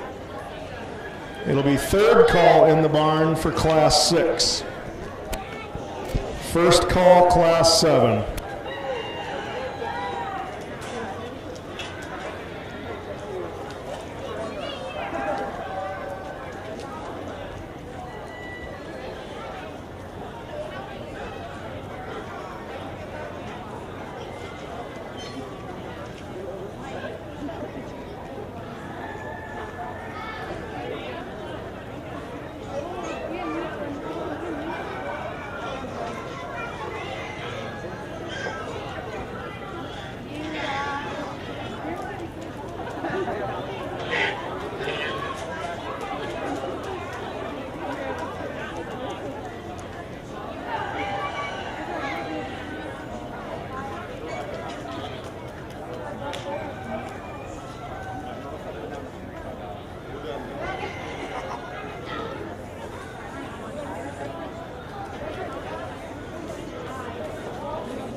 glad this barrow decided he wanted to come to the pig show because I think for this particular class, he puts a lot of good together. And from a compositional standpoint, that's what runs him to the top. He's the freshest in his overall appearance, cleaner out through his head and neck. I'm not going to say his hip and hind leg is perfect. I would like to fix him there. I think he gets a little bit more upright in that jump muscle, like to lengthen him up there and pick up his tail head. But still, in terms of composition and being opened up and stout and still being relatively square is what makes him go above the young lady here in second. I appreciate how much just center rib and fill this one has. Got plenty in terms of width and dimension. For me, pushing the limits in terms of being a little too much in terms of how much condition he has on top of him. A little bit shorter and more hesitant off of his rear too as well. But still, in terms of being robust and opened up, that one's good there. The young lady that comes out in third, one in terms of being opened up and pliable, really good there. Gets too soft off both sides of her pasterns for me, too plain in his overall muscle pattern to justify moving him up any higher. Similar sentiments for the young man that comes out next. One a little bit heavier one that's plenty pliable and opened up through that center cavity. Need to get him a shot more feature at the ground, push him back into his shoulder angle and freshen him through his head and neck. Young lady brings this one that from a condition standpoint is really pushing way past 12 o'clock. Want to freshen this one up, give him a shot more muscle expression, appreciate his look from this side and how he's able to balance in proportion. We just got to get him fresher in his overall makeup. And the young man that rounds out the class has that advantage in terms of being a shot fresher and more appropriate in their condition. However, coming and going reads the most concave in that lower skeleton and gives up the most in terms of width and dimension. First place out of Class 5 goes to Berkeley Franken. Second place goes to Anna Ostenink. Now entering the ring is our Class 6 crossbred market barrows. There's 5 exhibitors: Cullen Weber, Addison Den Ouden, Anna Ostenink, Lydia Bleeker, and Addison Den Ouden. Third call in the barn for Class 7 crossbred market barrows. At the conclusion of Class 7, we will pick our champion and reserve crossbred market barrel. So classes 1 through 7, first call for the champion crossbred market barrel and reserve champion crossbred market barrel.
beautiful place to start with this blue belted one, in my opinion, and one that just brings the most good to the table. Tall at the point of his shoulder, fresh in his overall appearance. He's stouter in his front feature compared to the one that goes in second. Appreciate just how much openness this one brings and stoutness of feature. Excited to see how this one compares to our other class winners. Young lady that comes out next, she's doing her best to be able to get this one shown. He's starting to fight her a little bit. This one gets a little bit rounder out of his hip, and wants to plant and drive on the outside of his skeleton when you get in right behind him. But still, fresh in his overall appearance. I don't read him to have just as stout a front feature as he does his rear feature. Need to just open him up and stouten him in that front foot to be able to move him up any higher. Young lady that comes out in second, one that I think is fighting just a little bit of an injury out of his hip. Doesn't want to just plant and drive off with that one leg, but yeah, one that runs uphill, tall at the point of his shoulder. I just want to make him more mobile and comfortable off of those front feet as well. Young ladies that comes out next, one that you appreciate her ability to get him to get up and motor and go. He's too past 12 o'clock, in my opinion. Gets too soft on those front feet, thick about his head and neck, and softer in his top line. I just want to make those pieces all a little bit stronger to be able to maximize her ability to get him to function and go. And the young man that rounds out the class, one that's got some freshness about his head and neck, tall at the point of his shoulder, runs out in terms of just overall width and dimension coming and going comparative to our class winners. First place out of Class 6 goes to Anna Ostenink. Second place goes to Addison Den Ouden. Entering the ring now, we have Class 7, which is our final class of the Crossbred Market Barrows. There are 4 exhibitors: Tyson Holstein, Monique Skeideman, Berkeley Franken, and Laney Franken. At the conclusion of this class, we will pick our champion Crossbred and reserve champion Crossbred Market Barrow. So classes 1 through 7, second call in the barn for the champion and reserve Crossbred Market Barrow drive.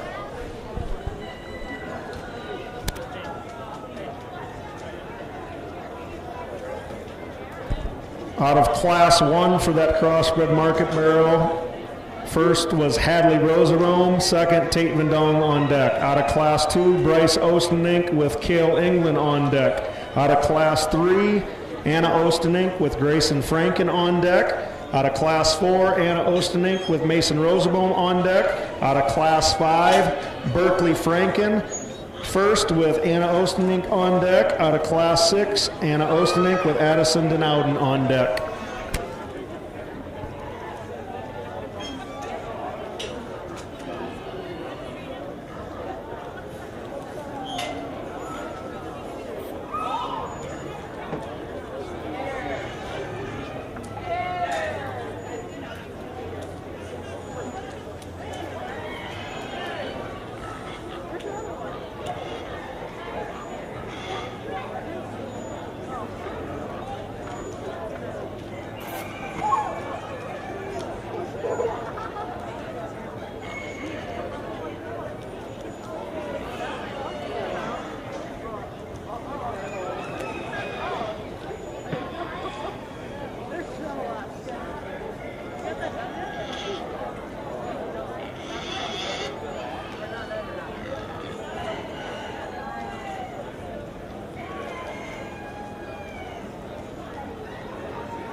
Really a fun place to start for me and this young lady's kind of neuro-belted one to win this particular class. One that for his weight and for his size still remains relatively fresh up through his head and neck. He's really stout in his forearm. He's square coming and going. He's not the fastest thing in the world, but you read his angles and you read how he's constructed, and it's correct and everything's where it's supposed to be, and comes with some of those extras in terms of stoutness of feature and shape. Again, one that that I'm excited to bring back into this drive to see how he compares to our other class winners. Not to take away from this young lady in second, because I think she's brought an awesome set all day and done a great job at getting them shown in skin and hair. This one for me is his rear two that I'm going to get picky on. He's just a short rib long. I'd like to shorten him up just a rib. And where I'm going to get picky is how he handles that hip and hind leg. Gets a little bit more upright and shorter and rounder out of that hip, and it makes him look a little bit more uncoordinated from the side and not as balanced and proportional. Young man that comes out next, one that's definitely got some feature, really rugged in his overall appearance, gets more upright off both sides of his skeleton, like to push him back in his shoulder angle, change his head shape, and lengthen him out of his hip. And the young lady that rounds out our class, one that's an easy feeding type of project for this young lady, gets too forward in that shoulder angle and round out of her hip. Again, nice class of barrows as we go on into our drive.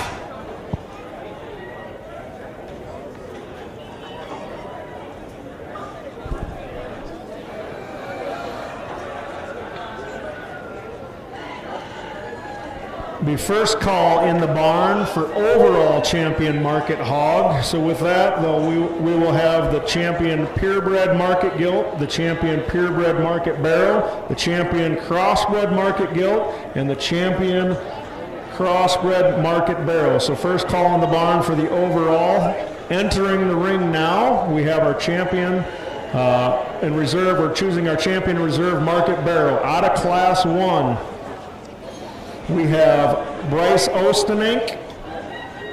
Sorry, out of class 1, we have Hadley Rosenbaum first and Tate Vendong on deck with second. Out of class 2, we have Bryce Ostenink with Cale England on deck. Out of class 3, we have Anna Ostenink with Grayson Franken on deck. Out of class 4, we have Anna Ostenink with Mason Rosenbaum on deck. Out of class 5, we have Berkeley Franken with Anna Ostenink on deck. Out of class 6, Anna Ostenink with Addison Denowden on deck. And out of class 7, we have Berkeley Franken with Laney Franken on deck.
First call, well, we'll go second call for that. Purebred market gilt, or purebred market gilt shown by Laney Franken.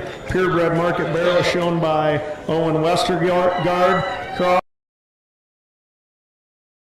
by Owen Westergaard. Our derby shown by Lucas Hillbrands, and whoever the overall market barrow is.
Well, let's give our barrels a round of applause. Definitely a lot of quality out in this group. And again, I'll just kind of talk them out. I think I'll try to remember how they came out in class.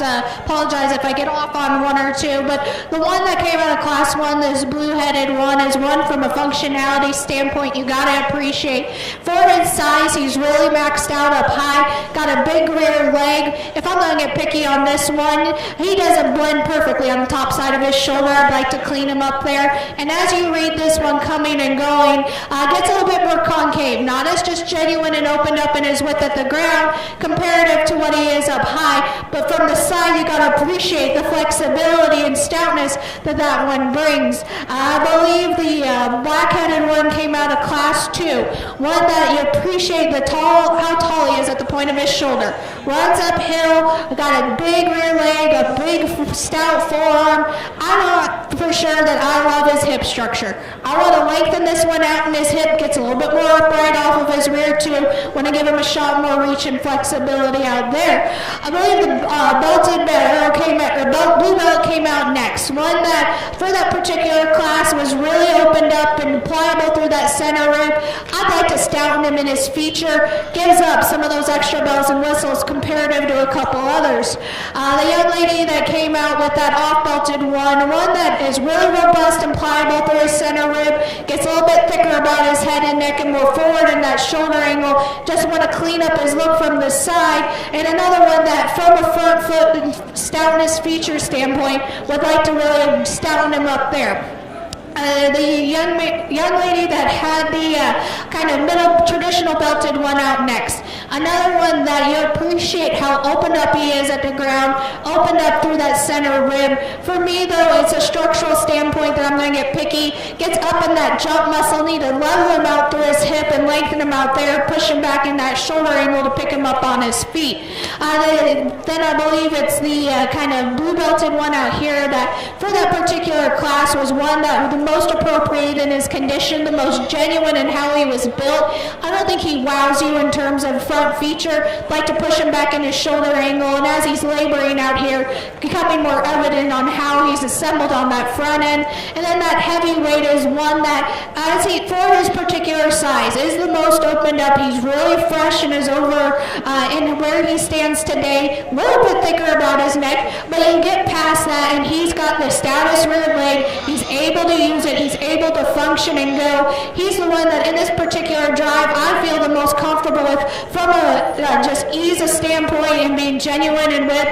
I'm not going to say he's the prettiest at the top side of his neck, but he's the one that offers the most good. He'll be your champion barrow today.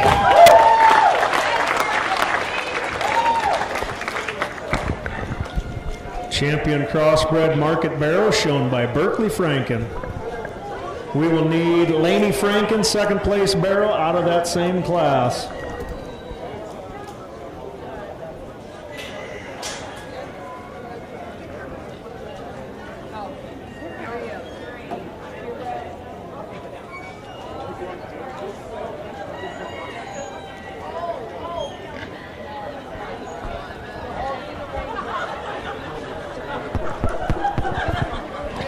Again, we bring out that second place, and we talked about him rib too long, wanting to rearrange him in that hip structure. There's one that I think compares to our champion in terms of being flexible and functional. I didn't read him just as exotic in how much width he brought to the table, but I still think today he is the most comfortable out here. He's not an EST in terms of width at the ground. I think there's a couple out here that probably are more opened up and genuine, but as the drives class 1 blue barrel will be a reserve. Reserve champion crossbred market barrow shown by Hadley Rooseboom. world champion Market Hogg. Out of the purebred gilt class, we have Lainey Franken with Anna Ostenink on deck. Out of the purebred barrel class, we have Owen Westergaard with Lydia Bleeker on deck. Out of the crossbred gilt class, we have Owen Westergaard with Kensley Schaefer on deck. Out of the market barrel, we have Berkeley Franken with Hadley Rosenbaum on deck. And out of the derby class, we have Lucas Hilbrands.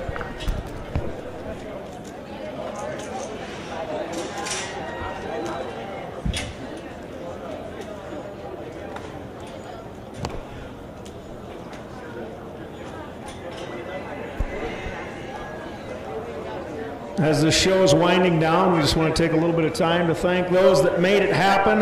Thank you to Caitlin for coming down and judging again, for our ring help, for our sponsors, for everybody that helped last night getting the show pig ring lined up and ready to roll. This doesn't happen without a lot of people, so just very thankful for those people, for our fair board, for the time and energy that they've put into this fair on a new grounds.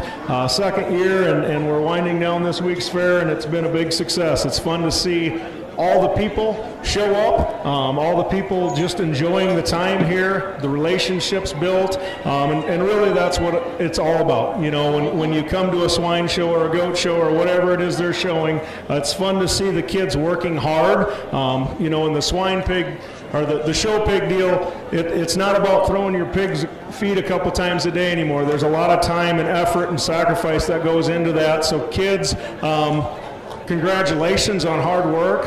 Make sure you go home and thank your parents or your supporters, your mentors that make this thing happen, because like I said, there's a lot of time, there's a lot of energy, there's a lot of money. You don't just show up to a pig show anymore with something out of the confinement and make it go. There's a lot of time and energy that goes into it, and everybody sitting around here knows this, but like I said, just make sure to thank those that help for their service. Thank those that are here that make this thing go, and we're just grateful to be a part of it.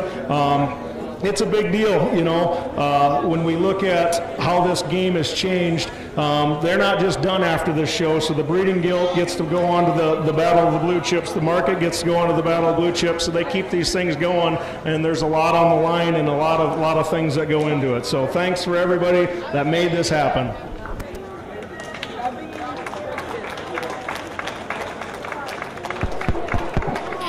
Kids, you can shut them down and just give them a quick rest. And this will be probably one of the last times I'll get on the mic, but I just want to, first of all, thank the folks here in Sioux County for having me come up, and I want to give credit to your guys' county fair. I know that you guys weren't dealt a great hand a couple years ago when you lost your fairgrounds, but it's very commendable that you have a group of folks that are really putting a lot of effort towards making this as good of a fair and picking up the pieces and being able to get better and better every year. So continue to support those folks and thank them, because it wasn't easy for your fair board to have to do what they did, and they didn't have to do what they did. So don't ever take that for granted, and give them a big round of applause for getting this fair here.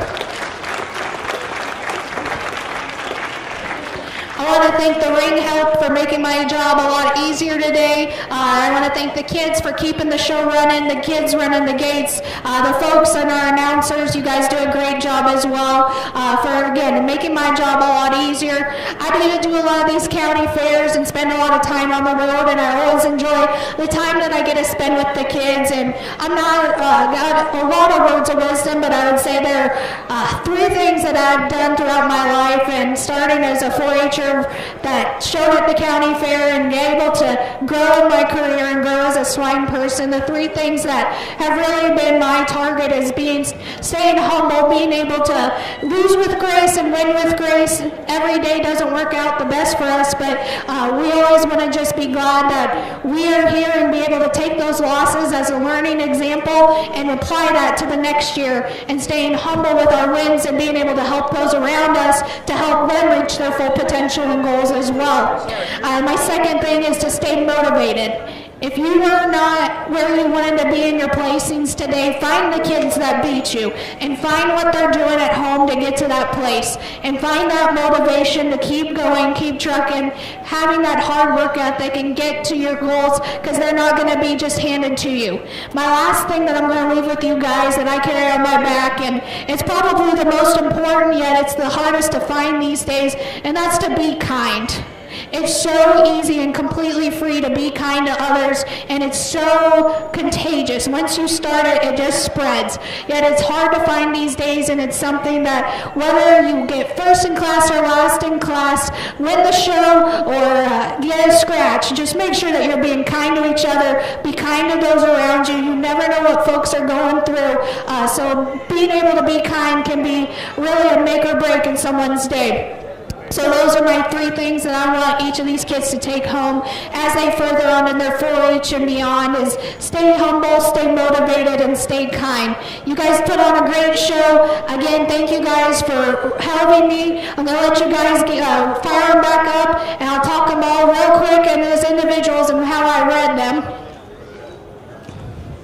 We'll start with our market yield Duroc that came out. One that, again, for that particular division was just a fall-free type of hog. Appreciate her build. I think compared to some of these others, doesn't just wow you in terms of shape up high and mass and expansion there. And then we'll talk about our Derby hog that for that particular division, you appreciate the rate of gain and the amount of lean that's adding on and not fat. And again, maybe not just a structural example from how we want to structure a hind leg, like to lengthen them out there and make it more comfortable there. Our champion Duroc is one that is just a really complete type of hog. Appreciate his ability to function and go. He proportions well from the side.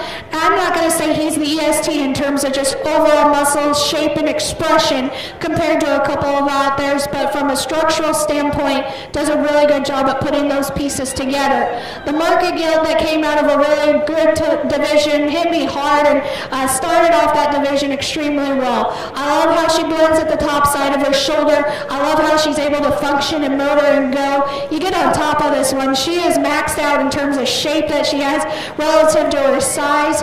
I still think this one's got time to grow as well. I don't know if she is maxed out her full potential, but today I love how she's fresh, she handles everything extremely well and puts those pieces together. And barrel that came out of our crossbred bear division, one that you appreciate this one from his shoulder back. I love his stoutness of feature. I love how his foot and bone, he's square as he's going away from you. It's his front end. I'm going to get a little nitpicky on, gets a little bit thicker about his neck, a little bit more forward in that shoulder angle, and as the drive's wearing on, not wanting to get up and go compared to a couple others, but still a really great show. I'm going to go ahead and put the mic down and shake the hand of your champion. Give all these kids a big round of applause on a great day.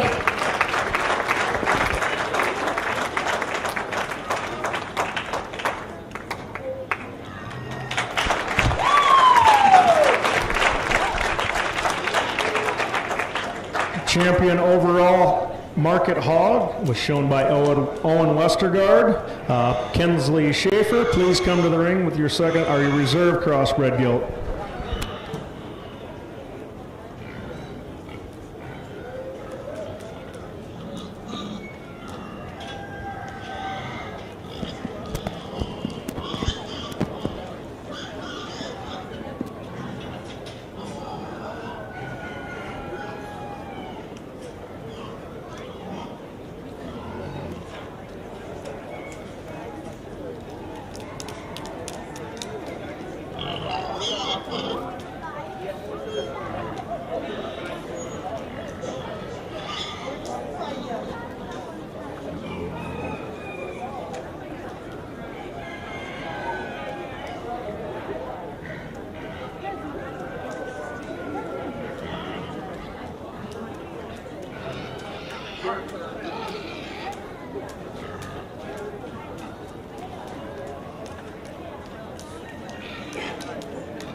we bring out that reserve guild, and I like a lot of things about this guild. I love her stoutness of her rear leg. I love how much shape she has up high. I think her front end structure could be tweaked again. I'd like to pick her up on her front feet ever so slightly. There's another one that I wish if I could have just cleaned this one up on the top side of his neck and just give him a shot, more angle back to his shoulder, he would have been a really fun one to run away with. Pushed our champion in terms of stoutness of feature. That Barrow's your reserve today.